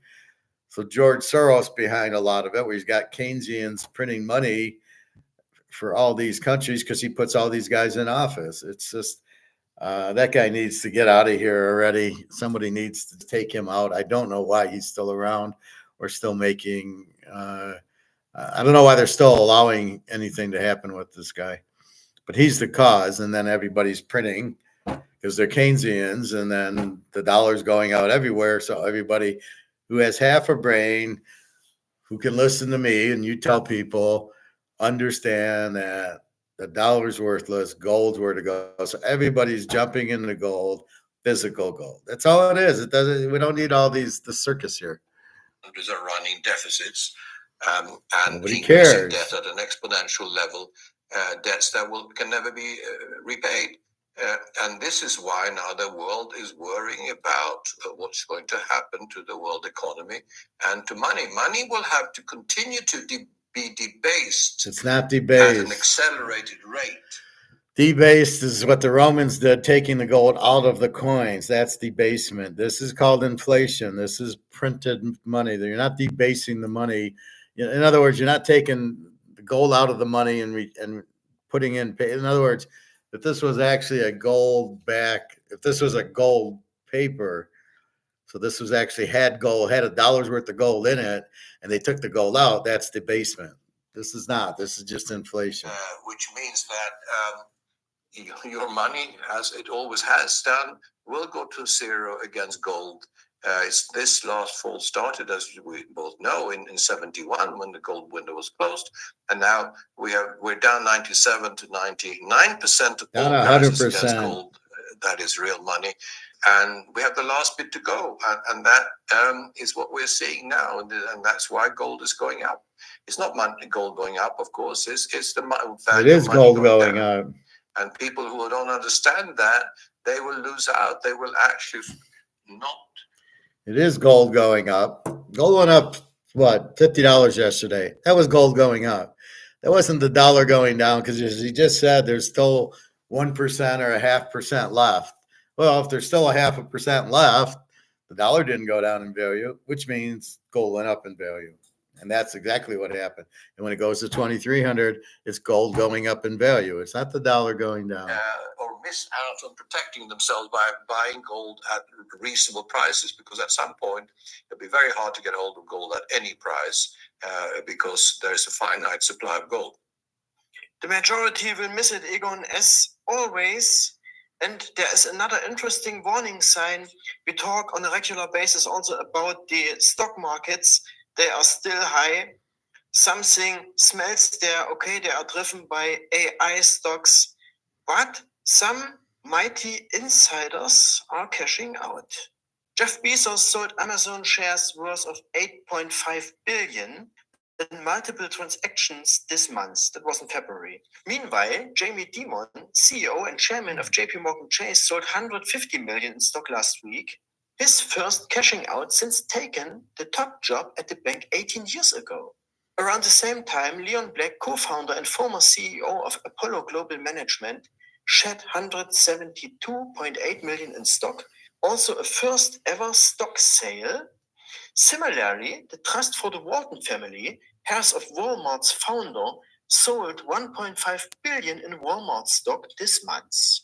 Again, that was in February, but at least a small sign that they take precautions. Okay, I'll handle this question. I'll be Egon.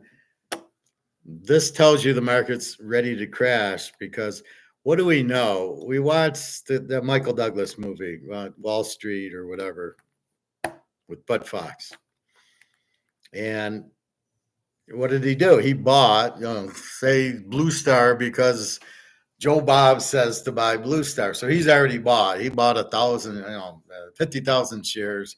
Then he announces, hey, here it goes. It knocks the price up. And then he gets out as the price goes up $6, $7, and he makes a killing.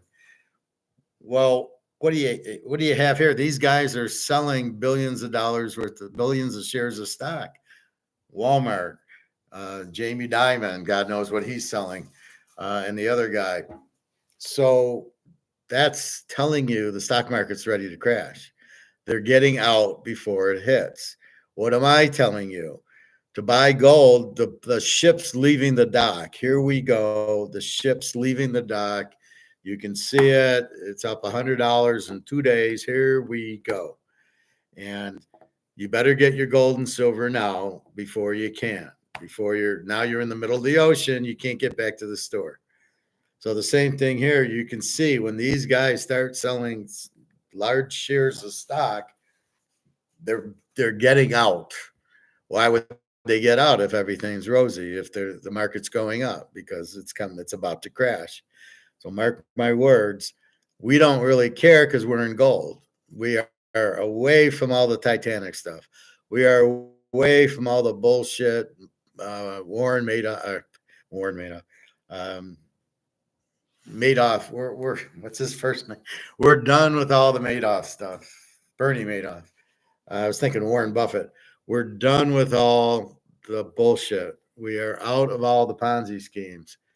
We are in one thing and one thing only, gold. You do not diversify because there's nothing out there.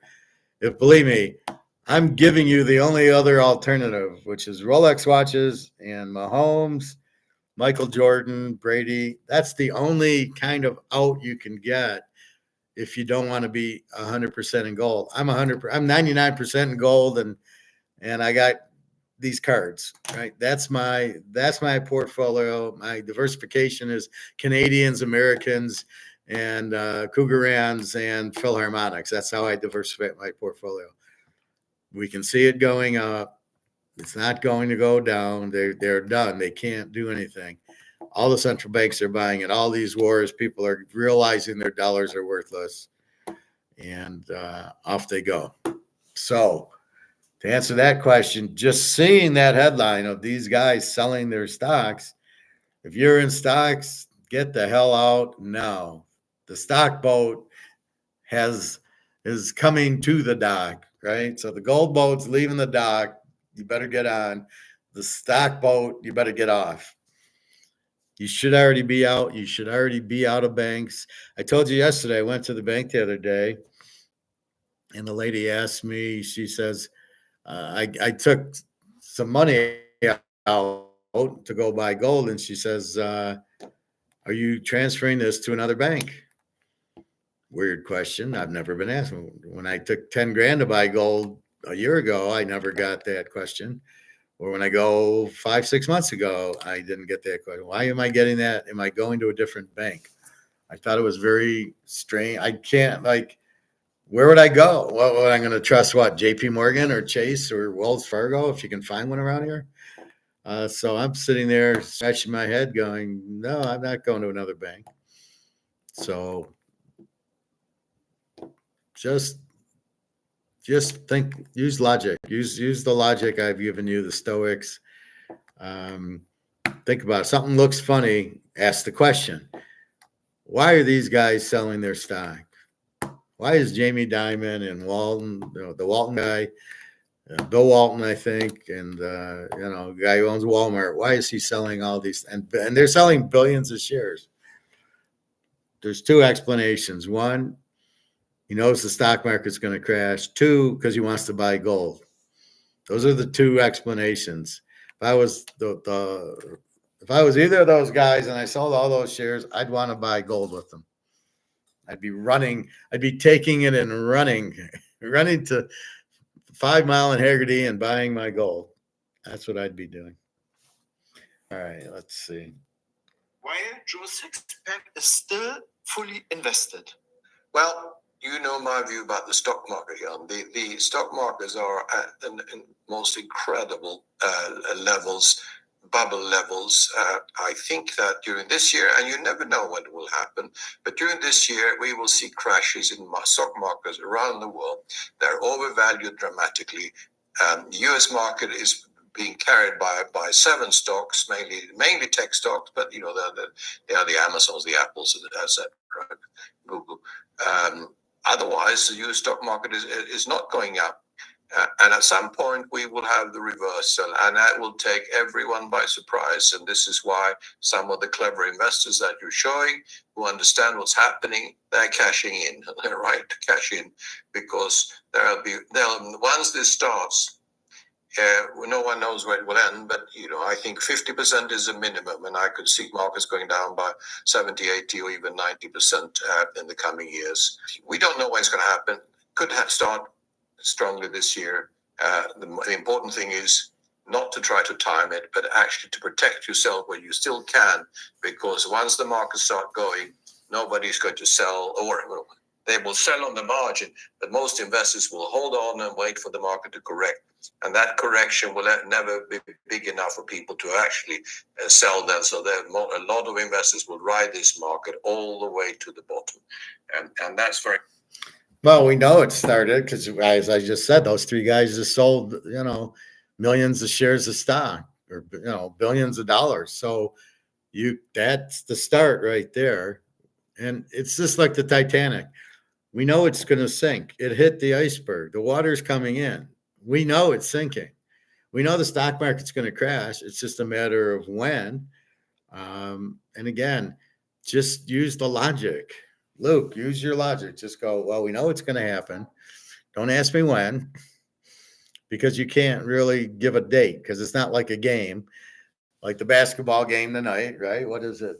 Houston Duke, will be played. I don't know if it's 7 or 9. We know it's going to be played tonight, and we know we'll have a score at the end of the night, only because it's scheduled. But you don't have gold, you don't have the market and the banks crashing.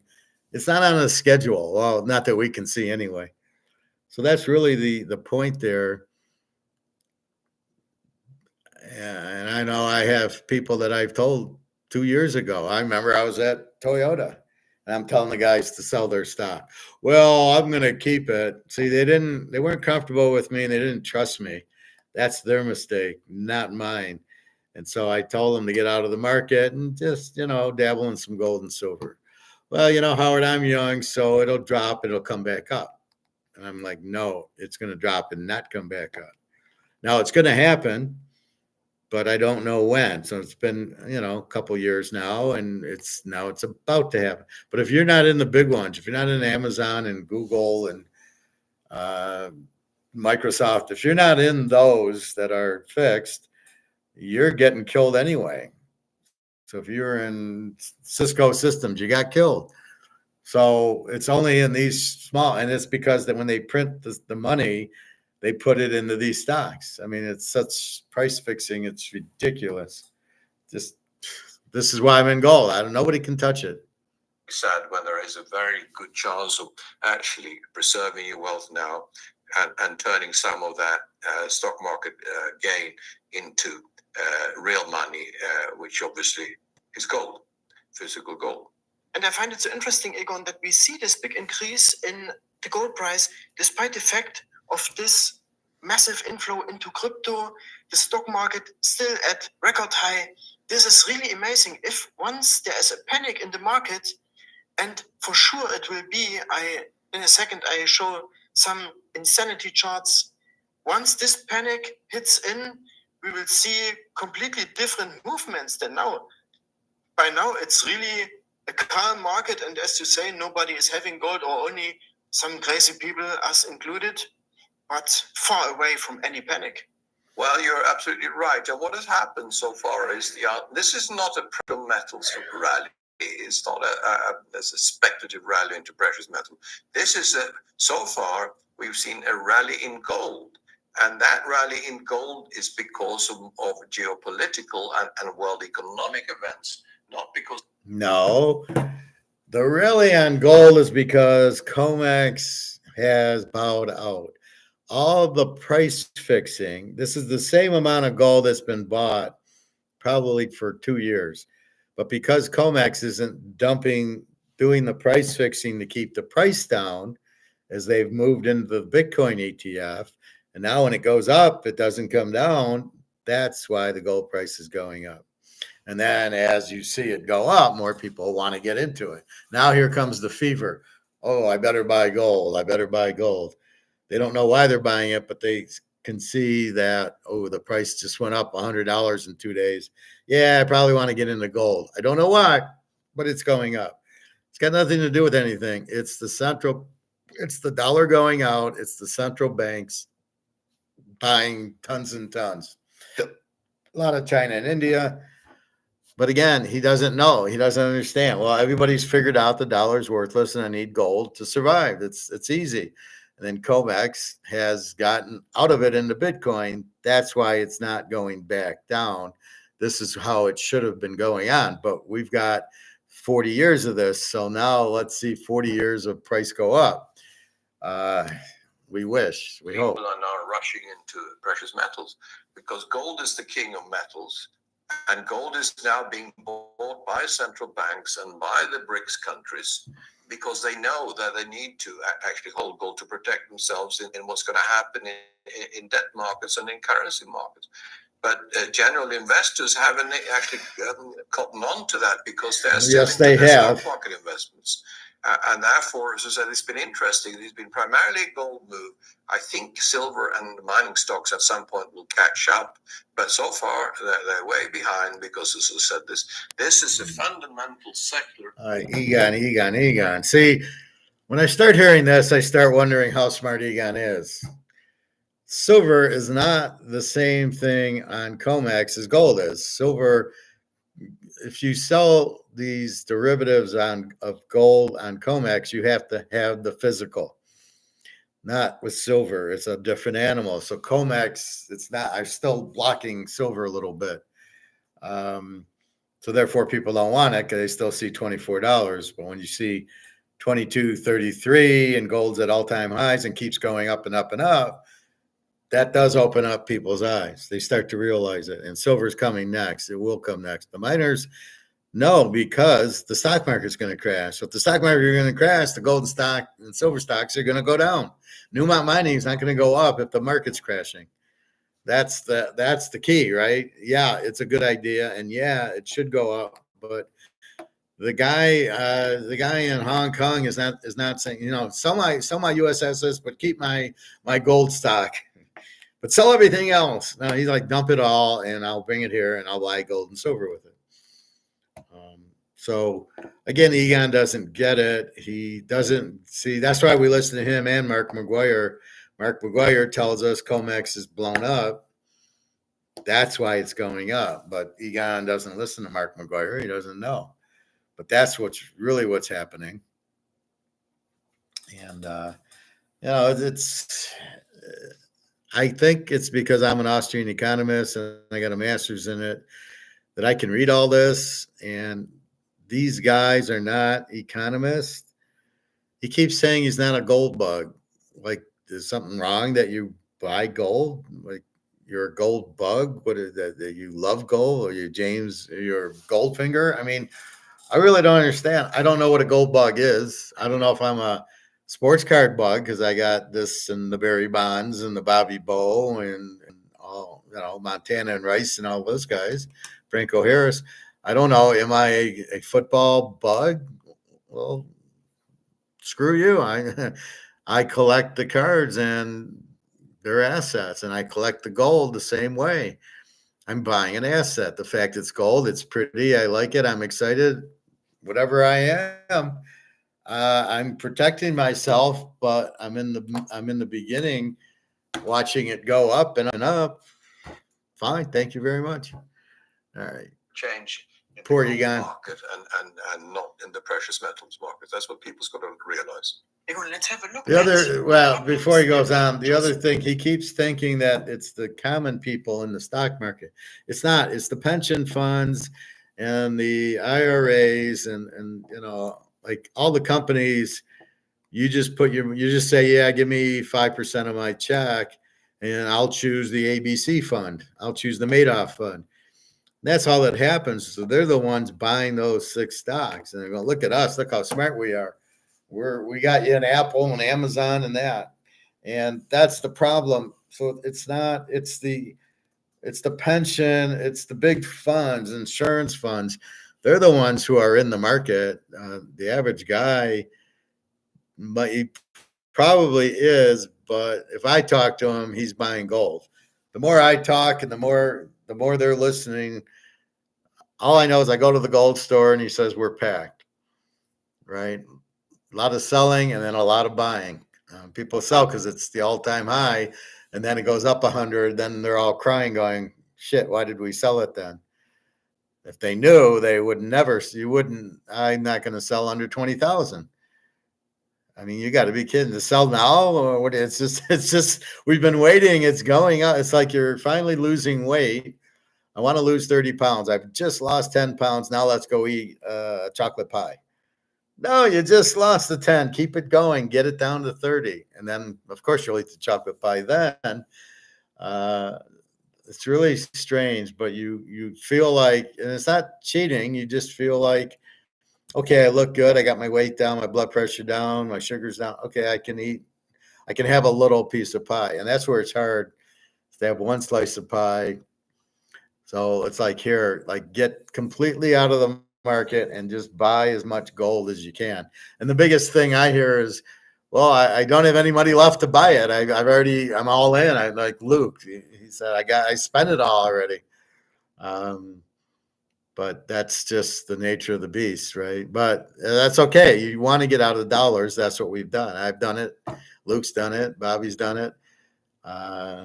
Bobby's still got to talk to the Mets to get him paid in gold. See, right now it's a 22.33, Bobby.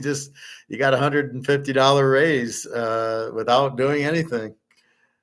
Back on normal people face, and this is mounting debt. And mounting debt and still relatively high interest rates make it more and more difficult to buy your gold and to take precautions. Here we have the credit cards, new record high above 1 trillion. The mortgage debt also increasing. Auto or car loans increasing.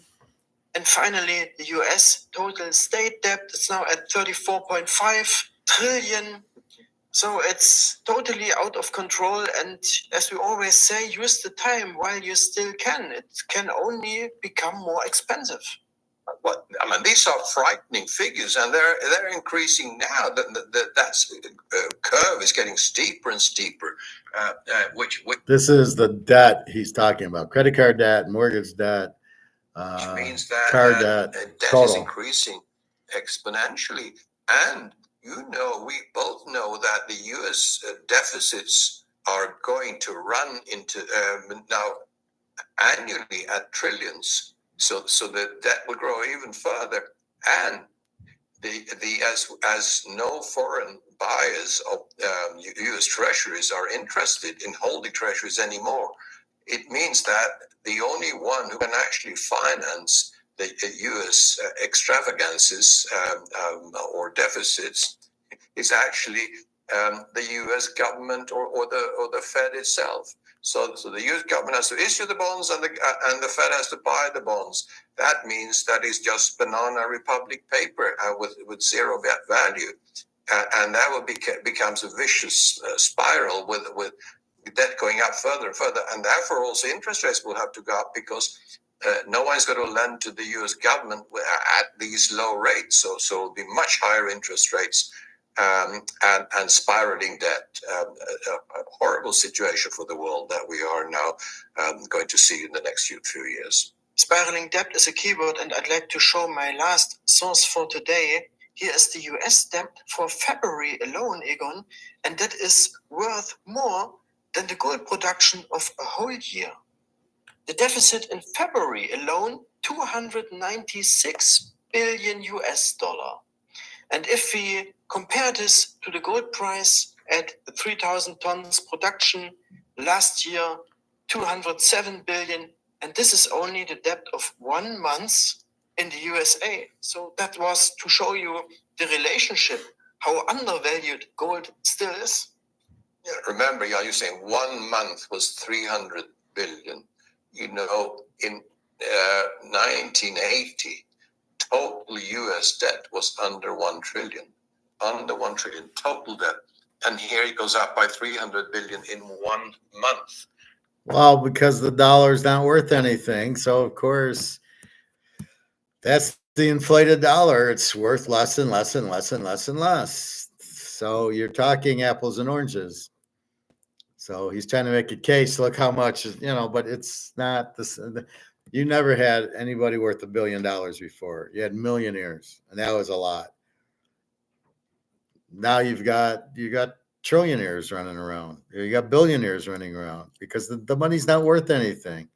So it's all the same bullshit. You can see what's happening to the country. The country is going bankrupt, and of course, since that Country is bankrupt. Still the leading economy in the world, and still not for long the leading currency in the world. It means that it's dragging the whole world with it, because everybody's going to follow what is happening in the US. No one can withstand that, because it's all going to be a vicious chain of events here with domino effects. The world is not understanding this. Gold is still speculating in stocks and properties, etc., and believe that this is just going to continue because it has for such a long time. They don't know nothing else. And Egon, exactly. And the closer the US comes to the point where the debt becomes unbearable, the higher the chances that there is a geopolitical escalation. And we see this currently. The market is deteriorating, the finances, and concurrently the tensions are increasing. So that is a really dangerous mixture. So we can only encourage our viewers to take precautions and not necessarily to wait for a setback in the gold price. That might happen, but at least you have to have Never foot happened. in the door now. Absolutely, Jan. And if you know, what we haven't talked about in detail is, the geopolitical situation is frightening. Here you have the biggest economy in the world and the biggest military power still, that is headless. There is a president who's not running the country. He's sadly too old and not capable of running the country. So you have some people, neocons as we call them, who are underneath him, that are actually pulling the strings, but they're not accountable. But what is happening is also, of course, that the US or the present administration, the not want to see Trump in power. They will do everything they can to stop him. They've tried with the judicial system by taking him to every court and trying to get him convicted in so many different states in the US for felonies that are very doubtful that he's ever committed.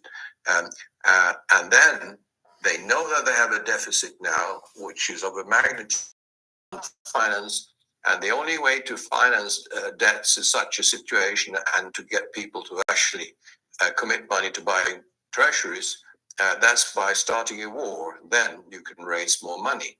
And this is why the US is now doing all it can to aggravate the situation in Ukraine by directly or indirectly attacking Russia. This is a war between the US and Russia. So we have this prospect, and Trump. I wouldn't be surprised if they actually start a war and blame the war so they can't have an election, because they cannot face having Trump as president. Of course, Trump has said he will stop the Ukraine war in one day by not sending any more money. So that is a very dangerous situation when a political party with no visible leader that has power, because Biden doesn't have the power anymore. That's his underlings that have the power. When they are actually running the world geopolitical situation, and a country which is bankrupt on top of that, that means that we can have very dangerous events coming in this year and thereafter. So this is what investors, we don't know what's going to happen. We only know that the risk is of a magnitude that people have to protect themselves. And this is why we come back to gold. Gold is not a solution to everything. Of course it is. It's not going to solve the geopolitical problems. It's not going to solve the world financial problems.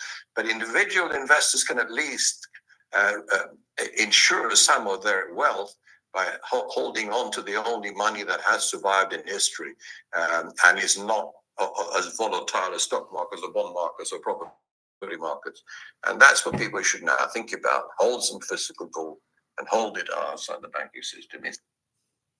And hold that line. I mean, it's just because you can't print it. It all comes back to it's limited. You can't print it. There's no risk. If you look at everything, so if you're looking in the NFL draft, who would you take? And there's Daniels from LSU. Why go after anybody else? Just that's kind of a bad. You had Barry Sanders. Why would you go after anybody else? Just it's the obvious choice. Take him. And that's what you have here. There's no substitute for gold. There's no other play. You don't want to be in the Ponzi scheme of Wall Street. You don't want to be in the banks. They're all collapsing. And it's all due to they printed too much money. $20.7 trillion is too much. So it's very easy. The only question is when, but you can see what those guys, what Jamie Dimon and Walmart selling billions of shares to get out of the stock market. So you see that's happening. The banks are going to start collapsing because of the high interest rates, which is what you must have during inflation, which is because you printed so much freaking money. And that leaves you with gold because they can't print it. And if you hold it, if it's in your hands, if you have gold, nobody can take it from you. You're not going to get a attack on Wall Street. You lost your new balance is zero. That can never happen. So that's really the key to it. It's very, very simple. There's something you got to understand. Again, maybe this goes back to the card. This is worth more because there's 50 of them than if there was 5 million of them. So gold's worth more because there's only 250,000 tons versus the dollar where there's 20 trillion of it, 20.7 trillion. So that's all it is if you print a lot of it, it's got no value, and they've printed all the dollars to death. So you get out just for that reason, and then you just wait. We've been waiting for the gold to go up, and now we've seen it gone from about low 2100s to 2233. And the only reason it's not at 2300 today, it's closed for Good Friday. And that's the only reason I know it's Good Friday and Easter Sunday is because it's closed today. So I checked, why is it closed today? Are they resetting it? No, they're just closed. So I'll be very curious Monday when we talk if it's at 2300. Should be very close to it. So I have my inventory of gold and all my ounces that I have, and I keep, an ounce is now worth 2,300 because you get that extra kick in your ounce. I'm going off of eBay prices, what I can sell it on eBay. So it's 20, well, at 22.30, it's probably 20. Well, let's take a look. Let's go to eBay. Let's see what's going on.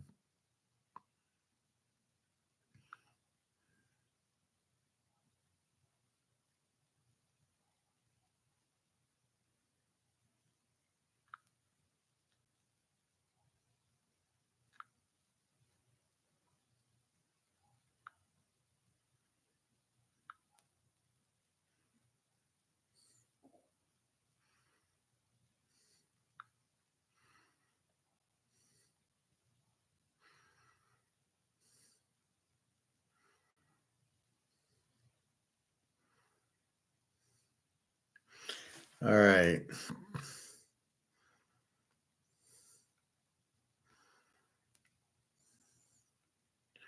Montana's still 125. Jordan's still 500,000. All right.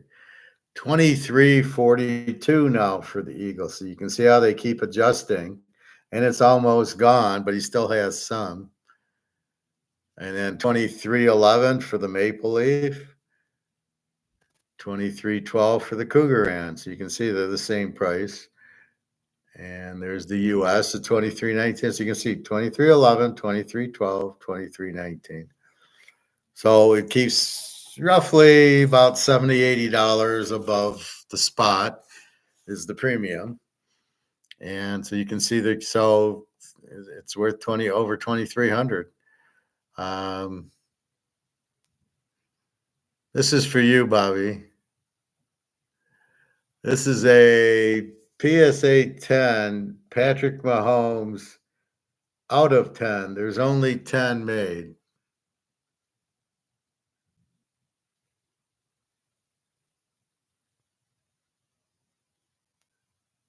I believe. Maybe not. Yeah, here it is. So this is number 7 of 10. So this is like the Brady card. There's only 10 of these. Now, I would think seriously about buying this, Bobby Bo. Maybe when the gold goes up, because this is confusing to me when I analyze it. This is $50,000. Now this is an auction versus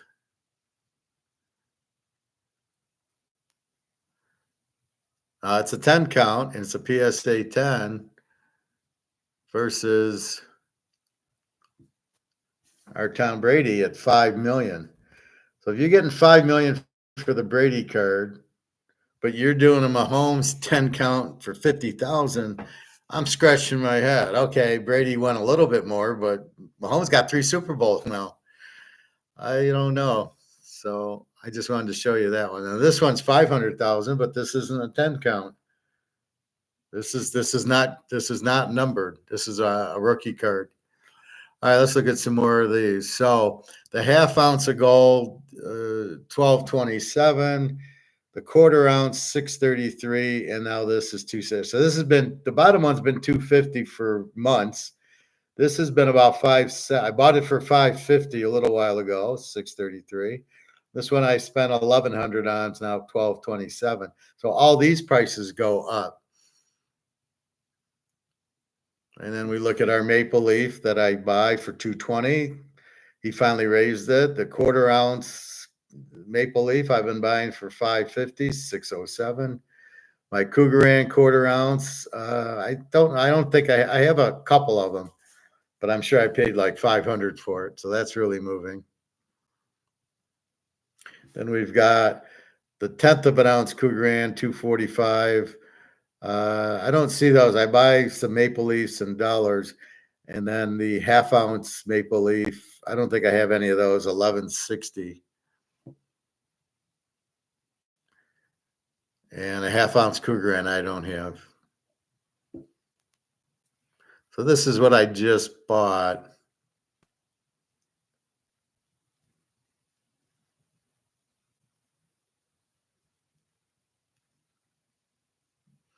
So I bought this for 250, and then I bought the kangaroo for 220, which I'm sure is at least 260, probably more because it's a proof.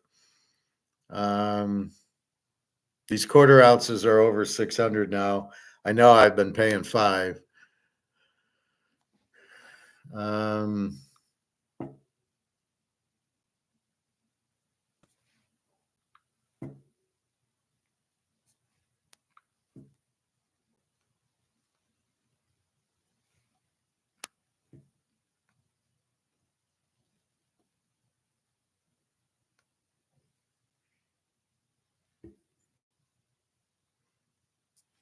All right, so the Mantle card's still 60K. He can't sell it, so he keeps running the auction. This one's 48K. Again, he's running, just do a buy it now and accept the best value. There's our Montana card, still at 1 1/4. And then the Jordan 500,000. And then they're selling the silver at 33.48, anticipating here it comes. So I would look at that price and go, it's 24.95. Why is it 33? Because people are ignoring the price, going, well, gold's going up, silver's going to go up, and they're buying the shit out of it.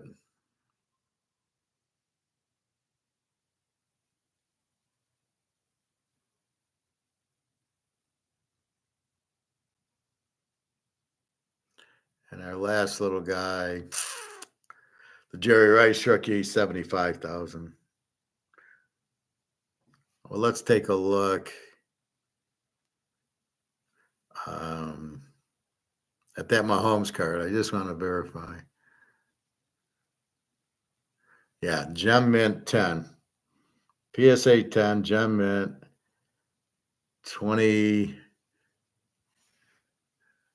And yeah, rookie gold mojo.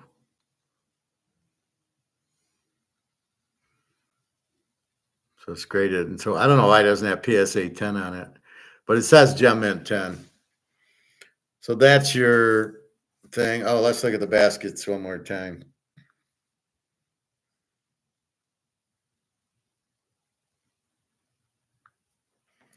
So that tells you what the market's doing, right?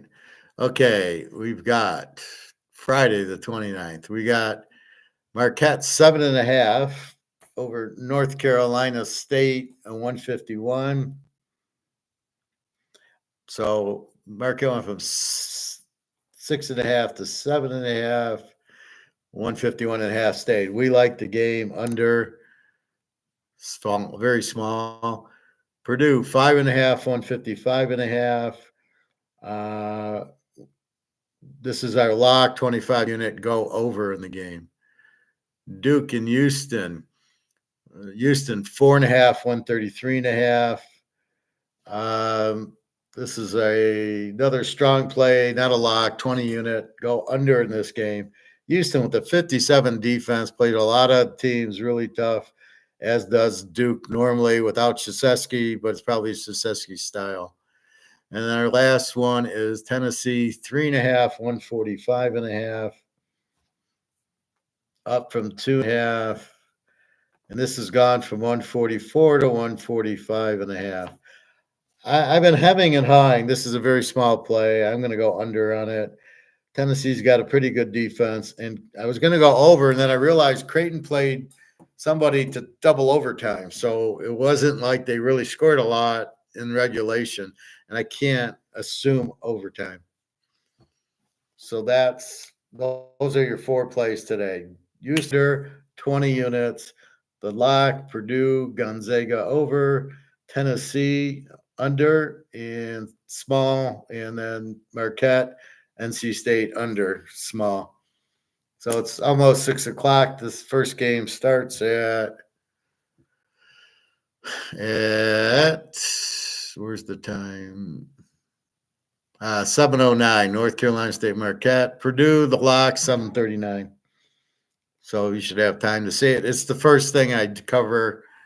I know Greg Johnson wants to do 2 videos, and it's because I don't, in the basketball, there's 4 games. It's 20 minutes, right? So I don't really want to do a 20 minute because it takes time to set up, and then it takes time to make sure the video and the audio are working. Although I seem to have the video down, and I'm already in a groove, so I can go to Egon and we talk gold. I went to the gold store and bought an ounce and a tenth. And that's about it. Bricks, May 14th coming out. They got the green light for gold back currency, or at least some currency. I'm sure it'll be gold back because I know how Putin is against the U.S. I would not anticipate any nukes being shot because that's the end. And why would you want to end everything? So I don't think that's really going to happen, although there are a bunch of nuts running the U.S. right now. But with that said, I don't see that. This war with the Ukraine, Russia's already won it, 79-0. What do they keep doing?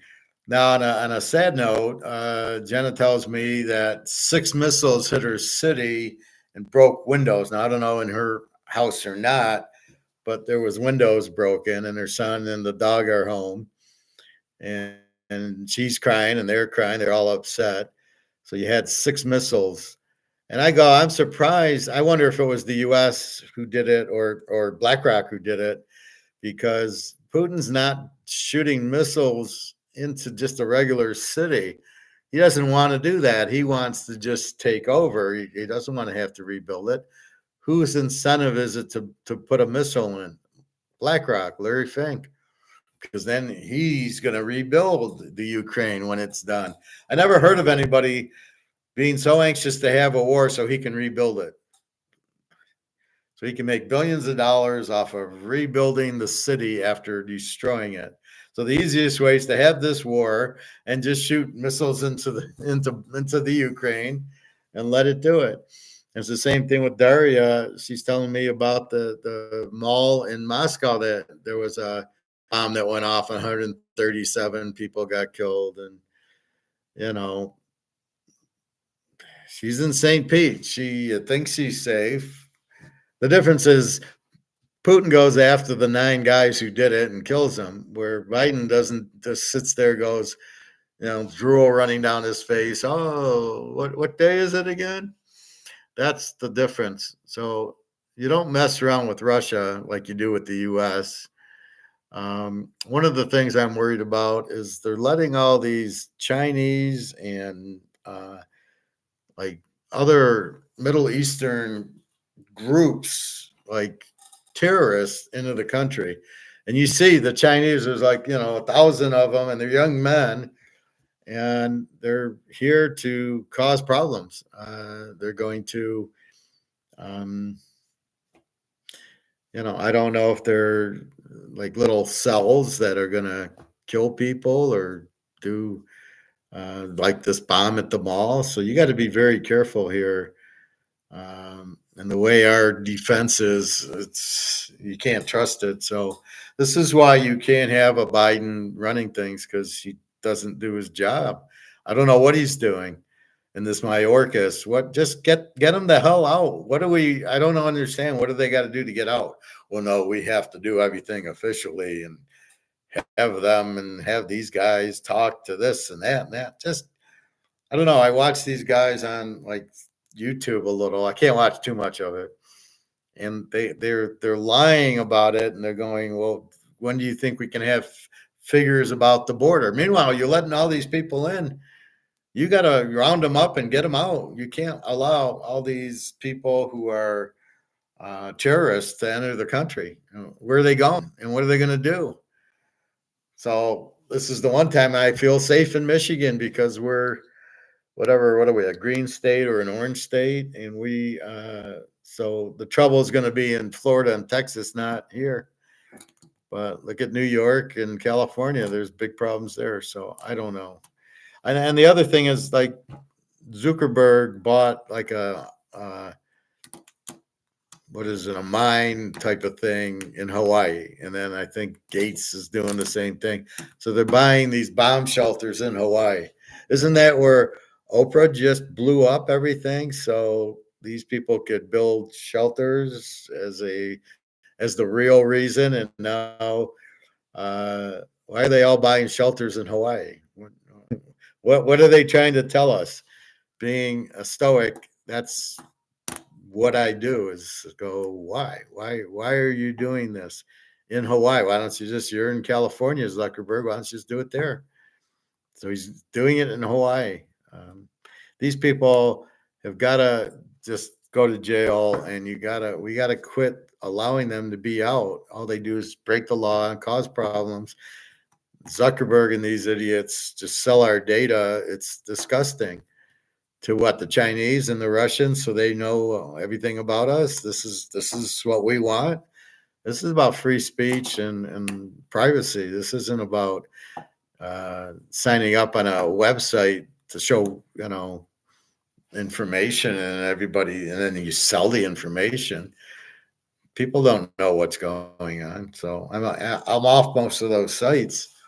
I'm on Twitter a little bit, but only to put, hey, I got a lot going. And then YouTube, I'm doing videos, so that's okay. But that's about it. Anyway. So we will see. Good luck tonight. And then I'll be on tomorrow to go over Saturday's games, which should be, I think it's Connecticut, Illinois, and then it's Arizona and Alabama. So this will be see, this is the problem. So Clemson against Alabama, who knows? And Connecticut will play Illinois. He'll probably kill them. And then this will be very interesting tonight. Houston and Duke, Purdue, Gonzaga. That's good games. The other ones are ridiculous already. Creighton and Tennessee, NC State, Marquette. Is Marquette a 2? Is Tennessee a 2? Are they really 2s or not? So keep an eye on those, how to pick them. Keeping an eye on the NFL draft. It's a month away.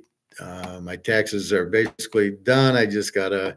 I'll send them on the 15th. They're done superficially, so I know how much I owe, but I won't I'll send them in the next week or so. I'll probably do it tomorrow. Just look at it. But outside of that, anything else? Anybody? All right.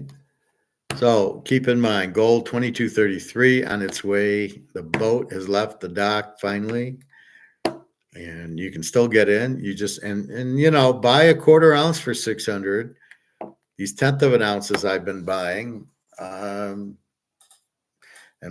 just understand what's going to happen. The dollar's going to go out. They'll need a new medium of exchange as far as barter. I ain't using my silver at $1,000 an ounce to barter for eggs. How much are eggs going to be? I mean, because they'll have to all get reset. So I don't know what they're going to do. I think they'll still use dollars for a while, but at least buy silver you can eat.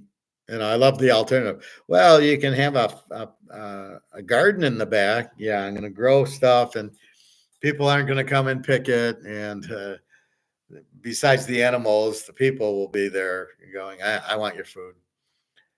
Will the electricity work? The question is, will the electric companies allow the electricity not to work? See, my biggest thing is, will these companies go out of business? You're going to have the electric companies go out, and Costco and Kroger's. They're not going to put up a fight. They're just going to say, fine, and we'll just close up our billion-dollar business, and we won't sell any more food. I find that almost impossible to believe. They've got their contingencies. They might make you go to Kroger's and maybe raise your prices, but they are certainly not going to just, oh, well, we don't have any food to sell. And as far as dollars, we'll keep using our debit. And even if you don't have money, they'll come out with new money. You want it to be gold back, but they'll have another one. That's what Venezuela's do. They have their dollar. They'll come out with a new dollar. It won't be worth much. And then we'll figure out how to use our gold and silver. This is when we fly to Switzerland. Oh, God. So anyway, have a good weekend. www.teaserking.com. Wish you well. Happy Easter. Good luck on the games if you're going to bet them. Maybe I'll bet the Houston Duke. The Purdue Gonzaga is my lock, so maybe I'll bet that one. There's a difference. I'm picking, and then I'm going to lock it, and I'm going to bet it. Right now, my money goes to gold and silver, so that's the safest bet I can make. That's a lock every time. All right, everybody. Have a good day. www.teaserking.com. I'll see you tomorrow morning.